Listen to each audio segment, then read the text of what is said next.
హస్తాశ్రమంలో ఉండి తన భార్య తన బిడ్డలు లంపటం ఉన్నా భగవంతుడి వైపు దృష్టి సారించి నిస్వార్థంగా భగవత్ కథని చెప్పుకుని భగవత్ కైంకర్యం చేసి బ్రతికేటటువంటి వాళ్ళు ఎవరున్నారో వాళ్ళు కోళ్లలాంటి వాళ్ళు. అందులో ఆ కోళ్లలో కూడా మహాపురుషులైనటువంటి కోళ్లున్నాయి. త్యాగరాజు గారు లేరండి, అన్నమాచార్యుల వారు లేరు, రామదాసు గారు లేరు. వీళ్ళందరూ గృహస్థాశ్రమంలో ఉన్నవాళ్లే. వీళ్ళందరికీ భార్యాబిడ్డలు ఉన్నారు. కానీ ఎప్పుడు డబ్బు గురించి లంపటం లేదు వాళ్ళకి. అందుకని కోడి తన్నినట్టు తన్నేశారు వజ్రవైఢూర్యాలను. ఎప్పుడు బియ్యపు గింజల మీద దృష్టి, తన కాళ్ల దగ్గర ఉన్నదాన్నే తాము వెతుక్కు తిన్నారు. అంటే బ్రహ్మాన్ని అక్కడే అనుభవించారు. త్యాగరాజు గారి జీవితం చాలదా? ఆయనకి మహారాజులు వచ్చి ఇంటి ముందు నిలబడి వచ్చి ఒక్క కీర్తన చేస్తే చాలయా నీకు వజ్రవైఢూర్యాలు కురిపిస్తా ఉన్నారు. రాముణ్ణి తప్ప వేరొకడిని కీర్తించరనివారు. ఇంట్లో పూరి పాక మధ్యలో ఓ తడిక కట్టి ఇటు పక్కన జపేశుడని వాళ్ళ అన్నగారు ఉండేవాడు, ఇటు పక్క త్యాగరాజు గారు ఉండేవారు. ఆయనకి దరిద్రం, ఈయనకి దరిద్రం. కానీ దరిద్రంలో ఆయనకి కనపడేది, కానీ సౌభాగ్యం అంతా అసలు త్యాగరాజు గారిది. అందుకని ఏమిట్రా ఒక్క కీర్తన చేయమంటే రాజుగారి మీద కీర్తన చేస్తే వీడి సొమ్ము పోయిందా, ఈ లక్షలు ఇస్తాడు, అది మానేసేసి రాముడి దగ్గర కూర్చుని ఎప్పుడు పాటలు పాడతాడని కోపం వచ్చి ఓ రోజు రాత్రి వేళ జపేశుడు ఈ సీతారామ లక్ష్మణ హనుమ విగ్రహాల్ని మూట కట్టి కావేరీ నదిలో పారేశారు. పారేస్తే తన జీవితమే పోయినట్టుగా ఏడిచారు త్యాగరాజు గారు. ఏడిస్తే మహానుభావుడికి నీటి కెరటముల మీద తేలి వచ్చాయి. వస్తే అదిగో వస్తున్నారు స్వామిని ఆ ఊరి వాళ్ళందరూ మురిసిపోయి పల్లకి తెచ్చి అందులో కూర్చోబెట్టి తీసుకెళ్లారు. ఇది త్యాగరాజు గారి జీవితం అంతా. ఆయన శిష్యులకి సంగీతం నేర్పేవారు. ఎవ్వరి దగ్గర ఎప్పుడు నయా పైసా ఆయనకి తెలియదు. తానొకటి సంపాదిస్తే కదా మధ్యాహ్నం అయ్యే వేళటికి రామచంద్రమూర్తి మీద కీర్తన పాడుకుంటూ మురిసిపోతూ ప్రతి ఇంటి ముందుకి వెళ్లి నిలబడితే ఆ ఇంటి వాళ్ళు సంతోషంతో తెచ్చి ఆయన యొక్క జోలిలో ఏది పడేస్తారో దాన్ని తీసుకొచ్చి ఆ భార్య ముందు పెడితే వాటాలు వేసి శిష్యులకది పెట్టి తానది తిని సంగీతం నేర్పి రామనామం చెప్పుకుంటూ రాముడిలో లీనమైపోయిన మహాపురుషుడు త్యాగరాజు గారు. రామదాసు గారికి విమానం వచ్చి వెళ్లిపోయిన వాడు రామదాసు గారు. ఎంతమంది మహాపురుషులు లేరు సంసారంలో ఉండి గట్టెక్కిపోయిన వాళ్ళు. అదిగో అటువంటి మహాపురుషులు కోళ్లు. అక్కడ విరజానది ఆయనని విడిచిపెట్టి ఉండలేక గోదావరిగా వచ్చింది. ఆయన వెంకటాచలపతిగా ఉంటే స్వామి పుష్కరిణిగా వెడుతుంది. ఆయన కృష్ణావతారంగా ఉంటే యమునా నదిగా వస్తుంది. అక్కడ ఆయనతో నిత్యము పరిచర్య చేసేటటువంటి నిత్యసూరులను పడేటటువంటి ముక్త పురుషులు వారు ఆయనని విడిచిపెట్టి ఉండలేక ఇక్కడ శ్రీ వైష్ణవులుగా వచ్చారు. వచ్చి నిరంతరము ఆయన యొక్క కైంకర్యము చేస్తూ ఉంటారు. అందుచేత ఆయన్ని విడిచిపెట్టి ఉండలేక ఆయనతో పాటు వచ్చేటటువంటి వాటిలో అమ్మవారి స్వరూపం ఒకటి. అసలు ఆయనని విడిచిపెట్టి ఉండలేని రెండవ పదార్థంగా చెప్పడం అసలు ఒక విధంగా చెప్పాలి అంటే అలా కుదరదు కూడా. ఎందుకంటే అసలు రెండు అని చెప్పడానికి కుదరదు అది. ఎందుకంటే ఆ రెండు ఎప్పుడూ ఒకదానినొకటి ఆశ్రయించే ఉంటాయి. అందుకే సీతమ్మ తల్లి తన మాటలలోనే చెప్పింది, శక్త్యా లోభయితుం నాహం ఐశ్వర్యేణ ధనేన వా అనన్యే రాఘవేణాహం భాస్కరేణ ప్రభాయధ అంది.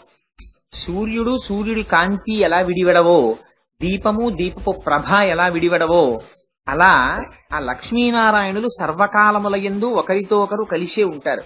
అందుకే లక్ష్మీ అష్టోత్తరానికి రామానుజాచార్యులు వారు ఇచ్చినటువంటి గద్యలో ఓం భగవన్నారాయణాభిమతానురూప స్వరూప రూప గుణవిభవ ఐశ్వర్య శీలాది అనవధికాతిశయ అసంఖ్యేయ కళ్యాణ గుణగణాం అని చెప్తూ నిత్యానపాయని అని పిలుస్తారు. నిత్యానపాయని అంటే విడిచిపెట్టి ఉండక సర్వకాలములయందు ఆయనతో పాటు వచ్చేటటువంటి తల్లి. ఇదిగో ఆ ద్రావిడ సాంప్రదాయంలో అమ్మవారిని నీలాదేవిగా ప్రస్తుతి చేస్తారు. ఆ నీలాదేవిని ఇవాళ నిద్రలేపుతున్నారు. ఎందుచేతనంటే ఆవిడ పురుషకారం, ఆవిడ మధ్యవర్తిగా ఉండి గురువులు ఎటువంటి పని చేస్తారో అమ్మవారు కూడా ఇంచుమించుగా అదే వ్యవహారం నడుపుతుంది. ఎందుచేత అంటే భగవంతుడికి భక్తునికి మధ్యలో అనుసంధానంగా ఉండి భగవంతుడి దగ్గరికి చేరుస్తుంది ఆవిడ. అందుకని ఘటకురాలు అని పిలుస్తారు. అదిగో ఇవాళ తల్లి అటువంటి సమాశ్రేణీయత కలిగినటువంటిదై ముందు అమ్మవారిని నిద్ర లేపితే తప్ప, ఆవిడ కటాక్షమును పొందితే తప్ప, ఆవిడ పాదములను చేరితే తప్ప, ఆవిడ యొక్క ఆనుకూల్యత సిద్ధిస్తే తప్ప పరమపురుషుని యొక్క అనుగ్రహము కలగదని ఇవాళ ఆ నీలాదేవి యొక్క పాదములను ఆశ్రయించారు. ఆశ్రయించి ఆవిడ్ని నిద్ర లేపడంతో ప్రారంభం. కానీ ఆవిడ్ని నిద్ర లేపడంలో తిన్నగా ఆవిడ్ని పిలవరు. ఆవిడ్ని పిలిచేటప్పుడు ముందు నందుని యొక్క కోడలా అని పిలుస్తారు. ఆ పిలవడంలో నందుడికి మళ్ళీ 3 విశేషణాలు వేశారు. ఆ మూడు విశేషణాలే ఆయనకి ఏనుగులతో పోరాడేటటువంటి శక్తి ఉందిట. మదజలమును స్రవించేటటువంటి ఏనుగు గున్నల యొక్క మందలు ఆయన దగ్గర ఉన్నాయిట. మదజలమును స్రవించేటటువంటి ఏనుగు యొక్క బలం ఎలా ఉంటుందో అటువంటి భుజబలము కలిగినటువంటి వాట. అటువంటి మూడు రకములైన బలములు కలిగినటువంటి నందగోపుని యొక్క కోడలా అని పిలిచి, నువ్వు లేచి వచ్చి ఆ తలుపు తీసి మాకు కృష్ణ దర్శనాన్ని కటాక్షించాలి. ఆ కటాక్షించేటప్పుడు తెల్లవారిపోయిందనడానికి గుర్తేమిటి? నువ్వు వచ్చి ఎందుకు తలుపు తీసి మాకు కృష్ణుని యొక్క దర్శనం ఇవ్వాలి అంటే, అదిగో అక్కడ కోళ్లు గుంపులు గుంపులుగా చేరి అవన్నీ అంతటా అరుస్తున్నాయి. అది ఒక గుర్తు. రెండు, మాధవీలత పాకి అల్లుకున్నటువంటి పందిరి మీదకొచ్చి కూర్చుని కోయిలలు కూస్తున్నాయి. అది ఒక గుర్తు. ఈ రెండింటి చేత తెల్లవారినదని తెలుస్తోంది. అత్యంత సుగంధము కలిగినటువంటి కేశపాశము కలిగినటువంటి ఓ నీలా, నువ్వు చేతిలో పూలబంతిని పట్టుకుని ఉన్నావు. మేము నీ బావ యొక్క గుణములను కీర్తించడానికి వచ్చాం.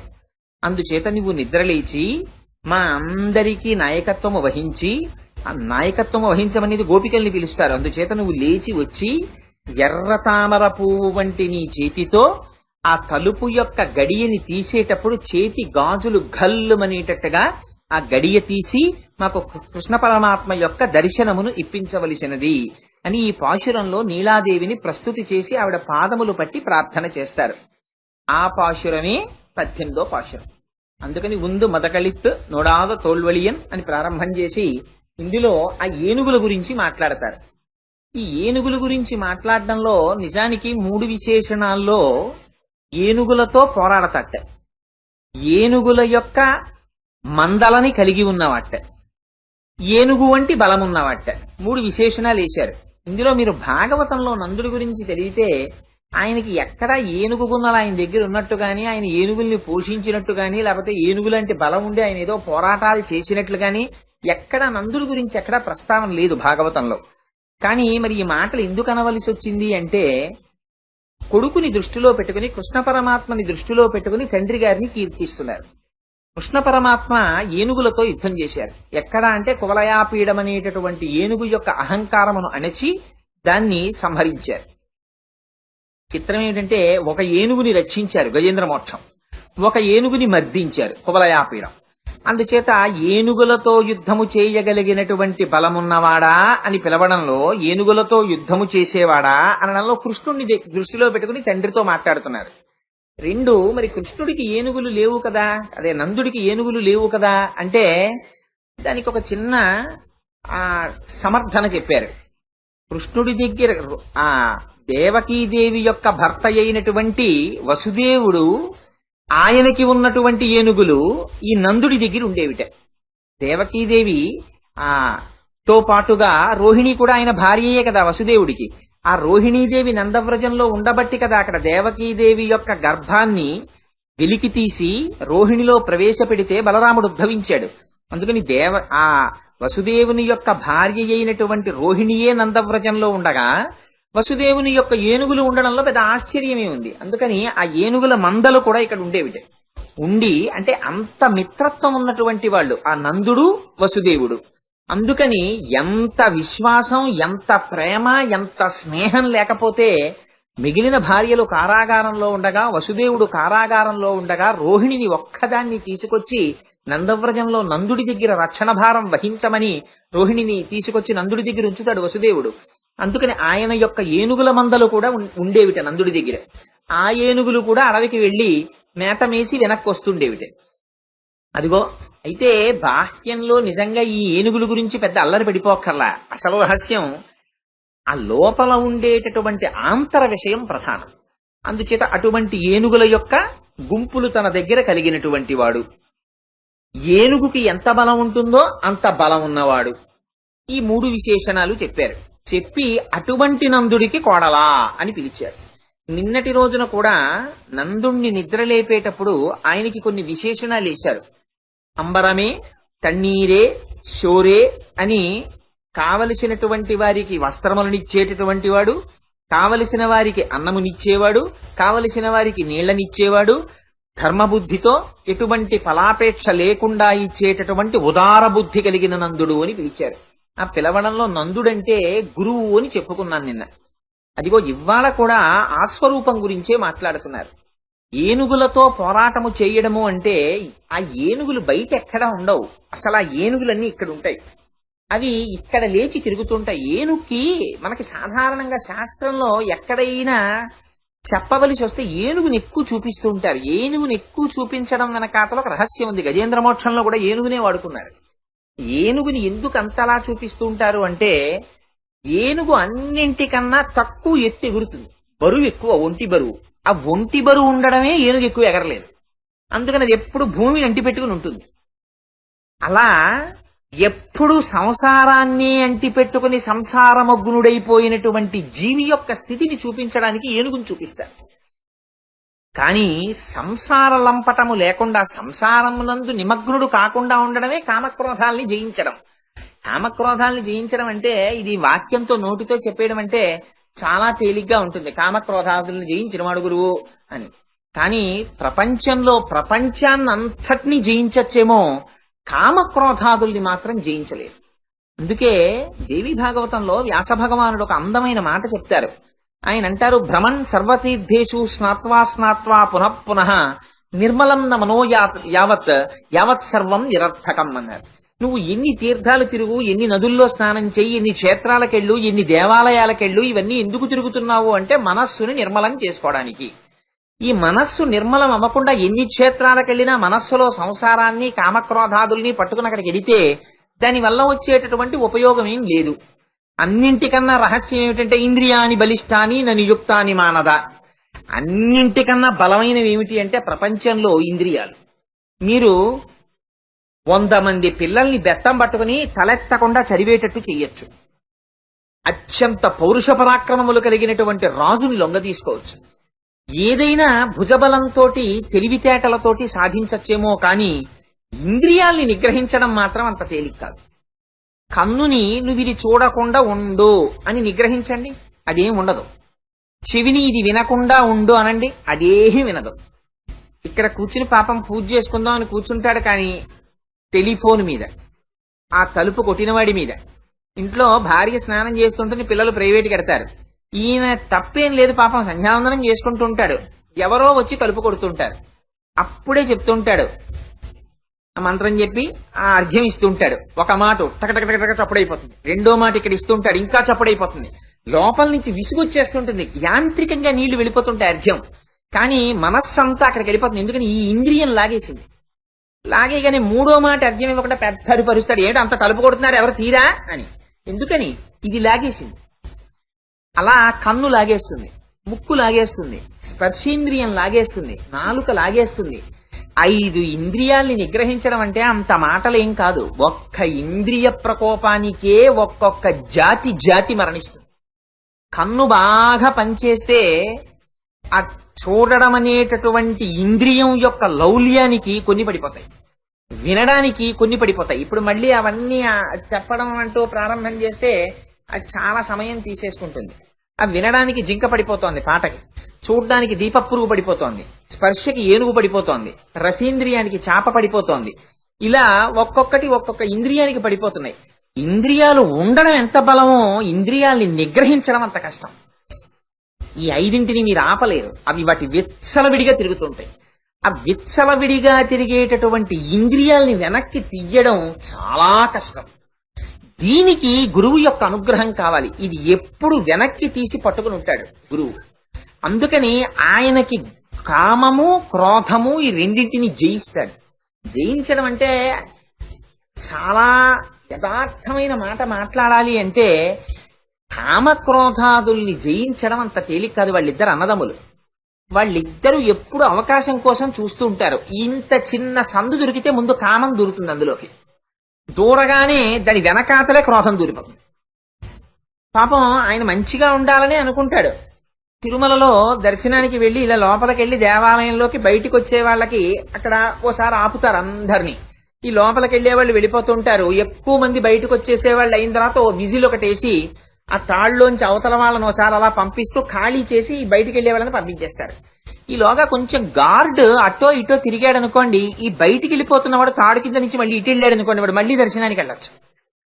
అలా వెళ్ళిపోతూ ఉంటారు. కానీ గార్డు చూడడేమో, చూసేవాడు లేడు, నువ్వు తాడు కింద నుంచి దూరి రెండో మాట దర్శనానికి వచ్చావని. దానివల్ల ఎంత అసౌకర్యానికి, ఎంత ధర్మం తప్పి, ఎంత బైపాస్ లో వచ్చావో వాడు చూడడం. ఇది ఆయన లోపల లెక్కలో వేసుకుంటాడు. ఈ దెబ్బ ఎక్కడో తింటావు, నిన్ను దాటి కొంతమంది వెళ్ళిపోతారు. వెళ్ళిపోయినప్పుడు ఎక్కడ నిజ జీవితంలో వెళ్ళిపోయినప్పుడు తెలుస్తుంది ఆ బాధ ఏమిటో. అందుకని అది చూసుకోవాలి. ఆ ఇంద్రియాలు టక్కన లాగేస్తాయి, కోరిక పుడుతుంది, పుట్టి వెంటనే క్రోధం పుట్టేస్తుంది. అది జరిగిందనుకోండి సంతోషం, జరగలేదనుకోండి క్రోధం. ఈ రెండు జీవితాన్ని పట్టుకుని అలా తిప్పుతూనే ఉంటాయి. ఈ రెండు ఎంత జాగ్రత్తగా ఎలా ఉండండి. మీరు మాత్రం వాటి రెండింటిని ప్రతి క్షణం చెక్ చేయడం చాలా కష్టం. మనం ఇల్లు చెక్ చేస్తాం, ఊళ్ళో చెక్ చేస్తాం, ఇల్లు చెక్, బ్యాంక్ అకౌంట్లు చూసుకుంటూ ఉంటాం, పాలసీలు చూసుకుంటూ ఉంటాం, డైరీలు రాసుకుంటూ ఉంటాం, ఫోన్ నెంబర్లు, బ్లడ్ గ్రూప్, ఇన్ని చెక్ చేసుకుంటాడు. అసలు చెకింగ్ ఇక్కడ ఉండదు. ఇక్కడ ఓహో పుట్టేస్తుంటాయి కోరికలు, ఇవి తీర్చుకోవడానికి ప్రయత్నాలు, ఇవి తీరకపోతే డిసప్పాయింట్మెంట్. కానీ గురువులు ఏం చేస్తారంటే వాళ్ళకి మొట్టమొదట వాళ్ళు చూసేది కోరికని చెక్ చేస్తారు. ఇది చాలా కష్టం అండి. యాక్చువల్ గా ఇది ఉపన్యాసం చెప్పినంత తేలిక కాదు యథార్థానికి. కోరిక ఎక్కడ పుట్టాలి? ఇక్కడ పుట్టాలి. ఇక్కడ పుట్టగానే దాన్ని వాచ్ చేస్తారు. ఎక్కడి నుంచి వచ్చింది ఈ కోరిక, ఎవరిస్తున్నారు నాకు ఈ డిక్టం, ఎవరు మాట్లాడుతున్నారు ఈ మాట, నేను ఈ కోరిక తీర్చుకోవచ్చా, ఎందుకు పుట్టింది ఈ కోరిక, ఇది తీర్చడం ఎంతవరకు సబబు, ఇది తీరిస్తే ఊరుకుంటావా, ఇంకెన్ని అడుగుతావు అని ఉదాసీనంగా ఉంటారు. ఇలా ఉండడం, ఇలా వాచ్ చేయడం చాలా కష్టం. ఇలా పుట్టగానే అలా లొంగిపోతాం మనందరం. కానీ అలా లొంగకుండా ఉంటాడు గురువు. ఎందుకంటే ఆయనకి జ్ఞానం ఉంది కనుక, ఆత్మస్థితిగతుడై ఉంటాడు కనుక. ఆ కామాన్ని గెలిస్తే క్రోధాన్ని గెలిచినట్టే. ఎందుకని అపాయింట్మెంట్ డిసప్పాయింట్మెంట్ ప్రాసెస్, అది తీరడం తీరకపోవడం, అందులోంచే క్రోధం పుడుతుంది. ఈ రెండింటినీ గురువు గెలుస్తాడు. అందుకే ఈ రెండింటినీ గెలిచి ఆత్మస్థితిగతుడై ఉంటాడు కనుకనే ఆయన నోరు విప్పి మాట్లాడక్కర్లేదు. ఆయన ఒక సంకల్పం చేశాడు అనుకోండి మనస్సులో, వీడు రక్షింపబడుగాక అని మనస్సులో అనుకున్నాడు అనుకోండి, ఆ సంకల్పం రక్షించేస్తుంది. అలా జరుగుతుందా అండి అని మనకు అనుమానం ఉంటుంది. అందుకే ఆ మాటలు అంత జాగ్రత్తగా వేశారు. ఏనుగు వంటి బలం గలవాడు. ఏనుగు దారి చేస్తుంది. ఏనుగుకున్న గొప్ప లక్షణం ఏంటంటే అది దారి చేస్తుంది. వానాకాలం వస్తే అనేక మొక్కలు, పాదులు, తీగలు పుట్టేస్తాయి. పుట్టేసి అల్లుకుపోతాయి అరణ్యంలో. అల్లుకుపోతే ఇతర జంతువులు వెళ్ళడానికి త్రోవ ఉండదు. ముందు ఏనుగు నడుస్తుంది, నడిస్తే త్రోవ వస్తుంది, వెనకాతల చిన్న జంతువులన్నీ వెడతాయి. ఆ ఏనుగంత తన నడక చేత దారి చేసేయగలదు. గురువు అంతే, నిర్లక్ష్యంగా అడ్డొచ్చేటటువంటి విషయ ప్రపంచాన్ని తోసేసి నడిచెళ్ళిపోతాడు. ఆయన మార్గంలో వెళ్ళిపోతే చాలు, మనం కూడా సంసారం అనేటటువంటి అరణ్యంలో ప్రవర్తించడానికి దారి దొరుకుతుంది. ఆయన ఒక సంకల్పం చేస్తాడు, అది రక్షించేస్తుంది. అందుకే భుజబలమున్నవాడు యుద్ధము చేసేటటువంటి వాడు. రెండు చేస్తాడు. ఏమిటి ఆయన భుజబలం అంటే, ఆయన ఇక్కడ కూర్చుని సంకల్పం చేస్తాడు. ఆయన చాలా బలవంతుడని మీకు తెలుసు. ఆయన కూర్చున్నాడు, ఏమంటే ఆయన ఆ పని చెప్పారండి అంటాడు. ఆ పని చెప్పారండి, ఆ పని జరగాలని ఆయన సంకల్పం చేశాడు. ఆ చెప్పిన పని చేయకపోతే ఆయన భుజాల్లో ఉన్న బలం తెలుసు, అందున పని జరుగుతుంది. అబ్బో వాడితో గొడవ ఎందుకు రావాడు, అబ్బో చాలా విపరీతమైన బలం ఉన్నవాడు కాదంటే కొడతాడు. అలా ఇది బాహ్య బలం. గురువుది ఆంతర బలం. గురువు సంకల్పం చేస్తే చాలా రక్షించేస్తుంది. అలా ఎలా జరుగుతుందండి అని మనకు అనుమానం వస్తుంది. దీనికోసం భారతంలో కథ చెప్పారు. ఎంత చిత్రమైన విషయం చెప్పారంటే, పూర్వకాలంలో పైలుడు అని ఒక ఆయన ఉండేవారు. ఆయనకు ఆశ్రమం ఉండేది. ఆయన మంచి గురువు. ఆ రోజుల్లో శిష్యుల్ని పోషించడం, చదువు చెప్పించడం తల్లిదండ్రుల బాధ్యత కాదు, రాజులు పోషించేవారు. పిల్లలు వెళ్లి ఆశ్రమంలో ఉండి గురువుకి శుశ్రూష చేసి నేర్చుకోవాలి. భగవంతుడికి సేవ ఎంత గొప్పదో అంతకన్నా గురువు యొక్క శుశ్రూష గొప్పది యథార్థానికి. అందుకని గురువుకి శుశ్రూష చేసి నేర్చుకునేవారు. నేర్చుకుంటే ఆయన దగ్గరికి వచ్చినటువంటి ఒక శిష్యుడికి ఆయన ఉదంకుడు అను శిష్యుడు వచ్చాడు. ఆయనకి అన్ని విద్యలు నేర్పారు. ఆయన బయలుదేరి వెళ్ళిపోతున్నాడు నేర్చుకుని. వెళ్ళిపోతూ గురువుగారు మీకు ఏదైనా దక్షిణ ఇస్తానన్నాడు. అంటే నాకేమి ఇస్తావురా నాయనా, నాకేం అక్కర్లేదు, నువ్వు బయలుదేరన్నాడు. గురువుకి ఏం కావాలి? అందుకని నాకు కావాలంటే కోరుకుంటే కామం ఉన్నట్టేగా. అందుకని నాకేమిస్తావు, నాకేం అక్కర్లేదు అన్నాడు. అలా కాదు, ఏదో ఒకటి ఇవ్వాలనుకుంటున్నాను అన్నాడు. ఏదో ఓటు ఇవ్వాలనుకుంటే లోపల మీ అమ్మగారు ఉంది గురుపత్ని, ఆవిడనడుగు, ఆవిడికి ఏమైనా కావాలంటే పోనీ ఆవిడనడుగు, ఆవిడికి తెచ్చిపెట్టన్నారు. అంటే ఆ గురుపత్ని వెళ్ళి అడిగారు. అడిగితే ఆవిడంది, నేను 3 రోజులలో ఒక వ్రతం చేస్తున్నానయ్యా, ఆ వ్రతం చేసేటప్పుడు పౌష్యుడనే రాజు ఉన్నాడు, ఆ రాజుగారు నీ గురువు గారి దగ్గర చదువుకుని వెళ్ళాడు, ఆయన భార్య చెవులకు పెట్టుకునేటటువంటి కుండలములు అత్యంత శక్తివంతములు, నాకు ఆ కుండలములు తెచ్చిపెట్టు, 3 రోజుల్లో ఆ కుండలములు తెస్తే అవి పెట్టుకుని నేను వ్రతం చేసుకోవాలనుకుంటున్నాను అంది. గురువుగారి దగ్గరికి వచ్చి నమస్కారం చేశాడు. అదిగో పౌష్యుని యొక్క భార్య కుండలములు తేవడానికి ఎడుతున్నానన్నాడు. అంటే గురువుగారు అన్నారు, తప్పకుండా విజయోస్తూ వెళ్ళిరా అన్నారు. బయలుదేరాడు. సగం దూరం వెళ్ళేటప్పటికీ ఓ ఎద్దు మీద ఎక్కి వస్తున్నాడు ఒక ఆయన. ఆయన గోమయం చూపించాడంటే ఆవు పేడ చూపించి ఇది తినన్నాడు.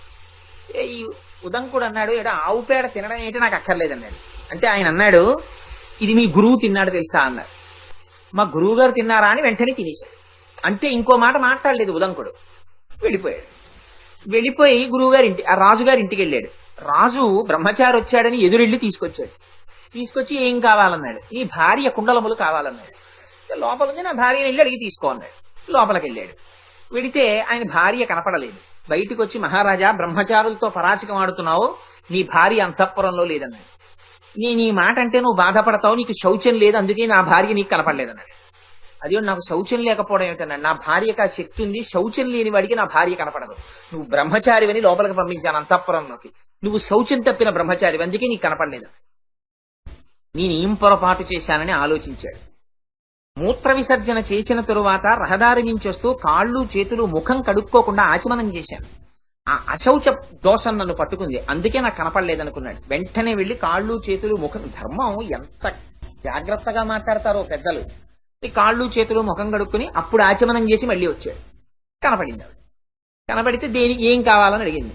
గురుపత్నికి ఇవి కావాలి, నీ కుండలములు కావాలి, తప్పకుండా తీసుకెళ్ళు. వెంటనే ఆ కుండలాలు పట్టుకొచ్చి ఆవిడ ఇచ్చి కానీ జాగ్రత్త, తక్షకుడు వీటిని పట్టుకుపోవాలని ఎప్పటి నుంచో చూస్తున్నాడు, జాగ్రత్తగా పట్టుకెళ్ళాడు. సరే పట్టుకెడుతున్నాడు. సాయంకాలం అయింది, సంధ్యావందనం మానకూడదు. అందుకు నా కుండలాలు తీసుకెళ్లి గట్టు మీద పెట్టి సంధ్యావందనం చేస్తున్నాడు. చేసుకుంటుంటే ఆ వెనకాతలే ఒక ముసలి ఆ యాచకుని రూపంలో వస్తున్నాడు తక్షకుడు. ఈ కుండలములు ఎప్పుడైతే అక్కడ పెట్టాడో పట్టుకు పరిగెత్తాడు. పరిగెత్తగానే ఈయన సంధ్యావందనం చేసి వెనక్కి తిరిగాడు. ఈ ముసలాయనేమో ఈ పట్టుకు పారిపోతున్నాడు. ఆగు ఆగు అని ఈయన పరిగెత్తాడు. పరిగెడితే ఆయన ఒక పాము రూపాన్ని పొంది కలుగులోకి పారిపోయాడు. ఓహో, తక్షకుడు ఎత్తుకుపోయాడన్నమాట అని తెలుసుకున్నాడు. 3 రోజుల్లో గురుపత్నికి కుండలాలు తెస్తానన్నాను. అక్కర్లేదు మహాప్రభో అన్నవాడి దగ్గరికి వెళ్ళి ఇస్తానని వెంటపడితే ఇలాగే ఉంటాయి. గుణపాలు పెట్టి తవ్వి పుట్టలోకి వెళ్ళాడు. పుట్టలోకి వెడుతుంటే ఇంద్రుడు వచ్చి, ఇలా పుట్టెన్నాళ్ళు తవ్వుతావురా అని వజ్రం పెట్టి దాన్ని పెద్దది చేశాడు. అందులోంచి పరిగెడుతూ నాగలోకాన్ని చేరాడు. అక్కడికి వెళ్ళేటప్పటికీ ఓ 2 ఆడవాళ్లు కూర్చుని నల్లదారాలతోటి తెల్లదారాలతోటి వస్త్రం నేస్తున్నారు. ఇంకో 6 కూర్చుని చక్రం తిప్పుతున్నారు. దానికి ఓ 12 ఆకులు ఉన్నాయి. ఆ చక్రానికి ఆకులంటే ఆ మధ్యలో ఉండే చెక్కలు తిప్పుతున్నారు. అటు ఇటు చూస్తున్నాడు. ఎక్కడికి పారిపోయాడు తక్షకుడని చూస్తుంటే ఓ గుర్రం మీద ఒక మహాపురుషుడు ఒక ఆయన వచ్చాడు. ఎవరు కావాలని అడిగాడు. అన్నాడు, నేను ఈ నాగలోకం అంతా ఆక్రమించాలన్నాడు. అయితే గుర్రం చెవులో ఊదన్నాడు. ఊదాడు. అగ్నిహోత్రం పుట్టింది, అంతా వ్యాపించింది. తక్షకుడు పరిగెత్తుకొచ్చాడు. అమ్మో, అగ్నిహోత్రం పుట్టించావురా, నేను తట్టుకోలేకపోతున్నాను, నువ్వు కుండలాల కోసమే కదా నా వెంట పడ్డావు, ఇగో తీసేసుకో బాబోయ్ అగ్నిహోత్రం అన్నాడు. వెనక్కి ఇమన్నాడు. మళ్ళీ ఆ గుర్రం చెవులోంచి అగ్నిహోత్రం లోపలికి వెళ్ళిపోయింది. వెళ్ళిపోయిన తరువాత కంగారు పడ్డాడు. 2వ రోజు రాత్రి గడిచిపోతాం. ఎప్పటికెడతాడు తన గురువు ఆశ్రమానికి. బెంగ పెట్టుకుని నించున్నాడు. ఆ మహాపురుషుడు అడిగాడు, ఏం అలా చూస్తున్నావు అన్నాడు. తెల్లవారేటప్పటికి మా ఆశ్రమానికి వెళ్ళాలి, ఎలా వెడతానన్నాడు. ఈ గుర్రం ఎక్కి సంకల్పం చెయ్యి అన్నాడు. ఆ గుర్రం ఎక్కి సంకల్పం చేశాడు. ఆశ్రమంలో ఉన్నాడు. బ్రాహ్మీ ముహూర్తం అవుతోంది. గురువు గారి భార్య అభ్యంగన స్నానం చేసి వ్రతానికి పీటల మీదకి వస్తోంది. గభాలన పట్టుకెళ్లి ఆవిడ చేతుల్లో పెట్టి సాష్టాంగ నమస్కారం చేశాడు. చేస్తే ఇంద్రుడు ప్రత్యక్షమై గురువుగారు కనపడి, ఎరా నాయనా తీసుకొచ్చావా అని ఏమీ తెలియని వారిలా గురువుగారు మాట్లాడారు. అప్పుడు ఇంద్రుడు ప్రత్యక్షమై చెప్పాడు, నువ్వు బయలుదేరేటప్పుడు పిచ్చివాడా 3 రోజులలో అటువంటి రాణి దగ్గర కుండలాలు తేగలవా, నీకు ఆ శక్తి ఉందా? నువ్వు తేలేవు. కానీ గురువుకు చేసిన శుశ్రూషకి, గురువుకి ఏదో ఒకటి ఇవ్వాలన్న నీ తాపత్రయాన్ని చూసి నీకు శుభం కలగాలని నీ గురువు సంకల్పం చేశాడంతే. ఆ సంకల్పం నిన్ను కాపాడింది. కానీ నీకు గురువు పట్ల అటువంటి నిబద్ధత ఉందా లేదా చూడాలనుకున్నాను. అందుకని వృషభాన్ని ఎక్కొచ్చాను. ఈ పేడ తిను నీ గురువు తిన్నాడన్నాను. మా గురువు తింటే నేను తింటానన్నా అంతే, మా గురువు పేడ తింటే అనలేదు. అది అమృతం. అమృతం అంటే ఈ శరీరాన్ని నుంచేది కాదు, ఆత్మ నుంచేది. అమృతాన్ని గురువు తిన్నాడంటే అమృతత్వం ఆయనకి తెలుసు. అది నువ్వు వాడి గౌరవం. ఎందుకని ఏమిటో ఇన్ని చెప్తాడు గాని ఆవిడ చీపురు పుల్ల కింద తీసి పారేస్తుంది. ఇంటికి వెడితే ఇలా ఉంటాడు. ఏమిటో పాపం ఆయన అదృష్టం అంటారు. అందుకని ఆయన గౌరవాన్ని అనుక్షణం నిలబెట్టేది, ఆయనకు ఒక పరిపూర్ణతనిచ్చేది నిజానికి స్త్రీ.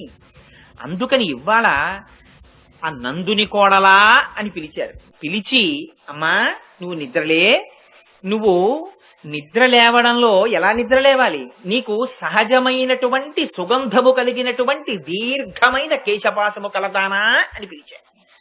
మామగారి కోడలిగా ఆవిడ యొక్క గొప్పతనాన్ని చూపించారు. ఇప్పుడు ఆ మామగారి కొడుకుకి భార్యగా చూపిస్తున్నారు అందాన్ని.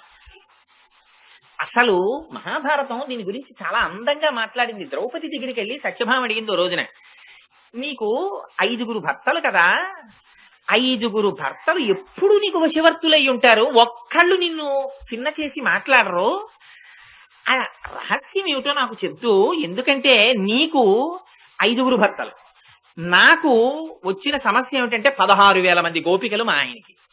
5 భర్తల్ని నువ్వెలా వశం చేసుకున్నావో చెప్తే 16,000 మంది గోపికలు ఉన్నవాడిని నేను అలా వశం చేసుకుంటాను. ఆ రహస్యం ఏమిటో చెప్తూ అని అడిగింది. అడిగితే ద్రౌపదీదేవి ఆ రోజున ఎన్ని రహస్యాలో చెప్పింది సత్యభామకి.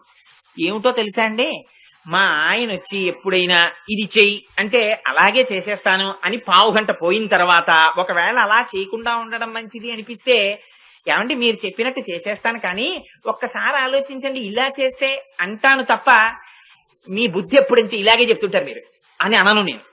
అందుకని నాకు చెప్పడంలో పంచుకుంటారు. ఇది చాలా అవసరం. భార్యాభర్తలు ఇద్దరు 2 చక్రాలు. ఇలా చెప్పగానే చెడి అంటే పెడి కాలు పెట్టినతోనే కాంతుని వెడవిర్చి నిండు సంసారంబు 2 చేసి తన మెగడెంత అర్జన పరుడైన పొరుగు పుల్లమ్మ కాపురము మిచ్చి ప్రాణేశుడొకటి సల్పక తానొకటి సల్పి ఇది ఏమనంగ ఖస్సుమను చులీచి విభుడెందులకు నేని విసిగి ఒక్కటి అన పెళ్ళున 10,000 గుప్పి పట్టజాలక పెనివిటి ఇట్టేయన్న బావికిని ఏటికిని పడి పరుగులెత్తడి కాంతతోడి కాపురము కంటే వేరే నరకంబు కలదే అన్నాడు. అందుకని వాళ్ళిద్దరి మధ్య ఉండవలసినటువంటి అవగాహన అటువంటిది. అందుకని ఆ ద్రౌపదీదేవి ఇలా, మళ్ళీ భారతం ఎందుకు కానండి, ఉన్న పాశురం ఒకటి అయితే అదే అందం. అందుకని ఆ భర్తని వశం చేసుకోవడంలో ఉందిట. వశం చేసుకోవడం అంటే చేతిలో కర్రట్టుకునో దీని ఎదురుగుండా నోరు ఎత్తితే కొంప కొల్లేరైపోతుందని మొగుడు భయపడిపోయో 104 జ్వరం వచ్చో మాట వినడం కాదు. అపారమైన ప్రీతితో స్వాధీన వల్లభ అంటారు దీన్ని.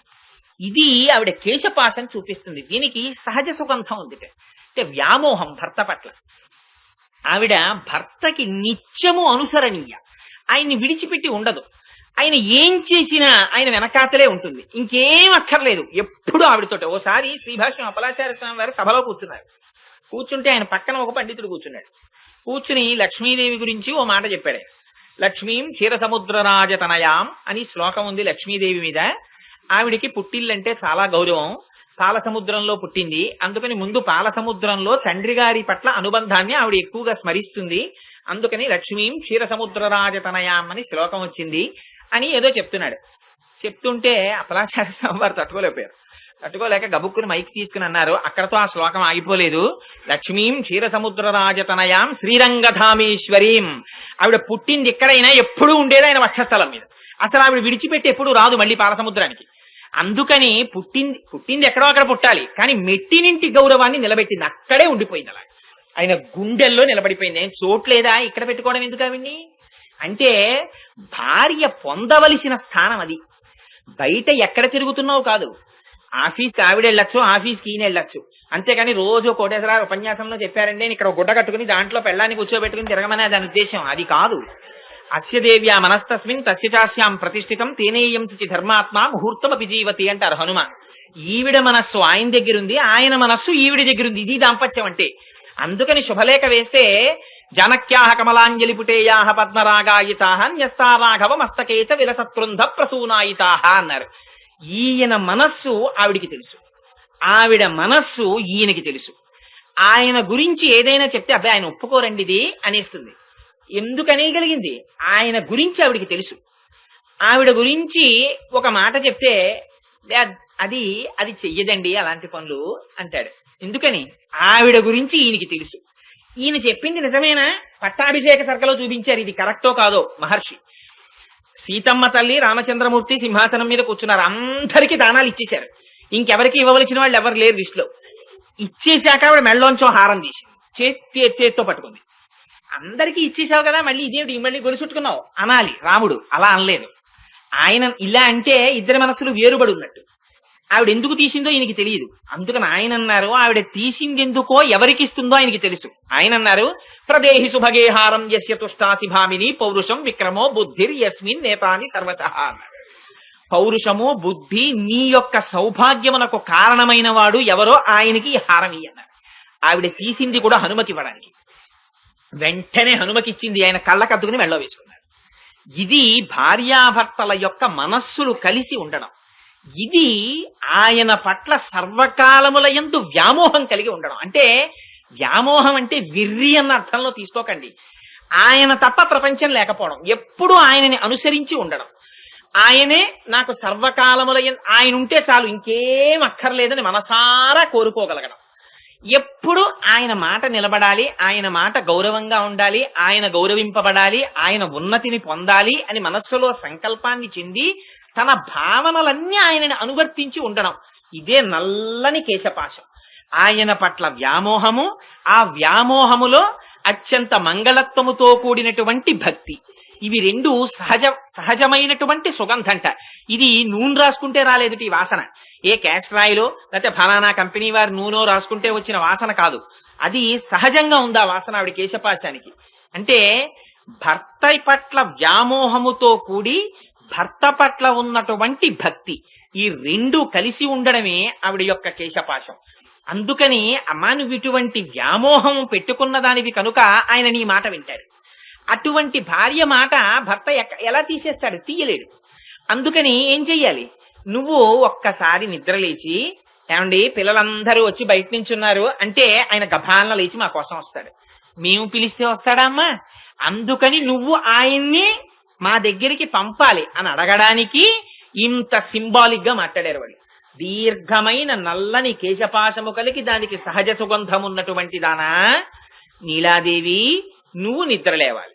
అందుకనే మనకి సంప్రదాయంలో కూడా సాధారణంగా భగవంతుణ్ణి పుంస్వరూపంగా ఆయన కాళ్ళు పట్టుకుని విసిగి వేసారిపోయిన వాళ్ళు అమ్మవారి కాళ్ళు అట్టుకుని అడుగుతారు. అడగడంలో కూడా అమ్మా సీతమ్మ ననుబ్రోవామని చెప్పావే, సీతమ్మ తల్లి ననుబ్రోవామని చెప్పావే అని సీతమ్మని అడుగుతారు.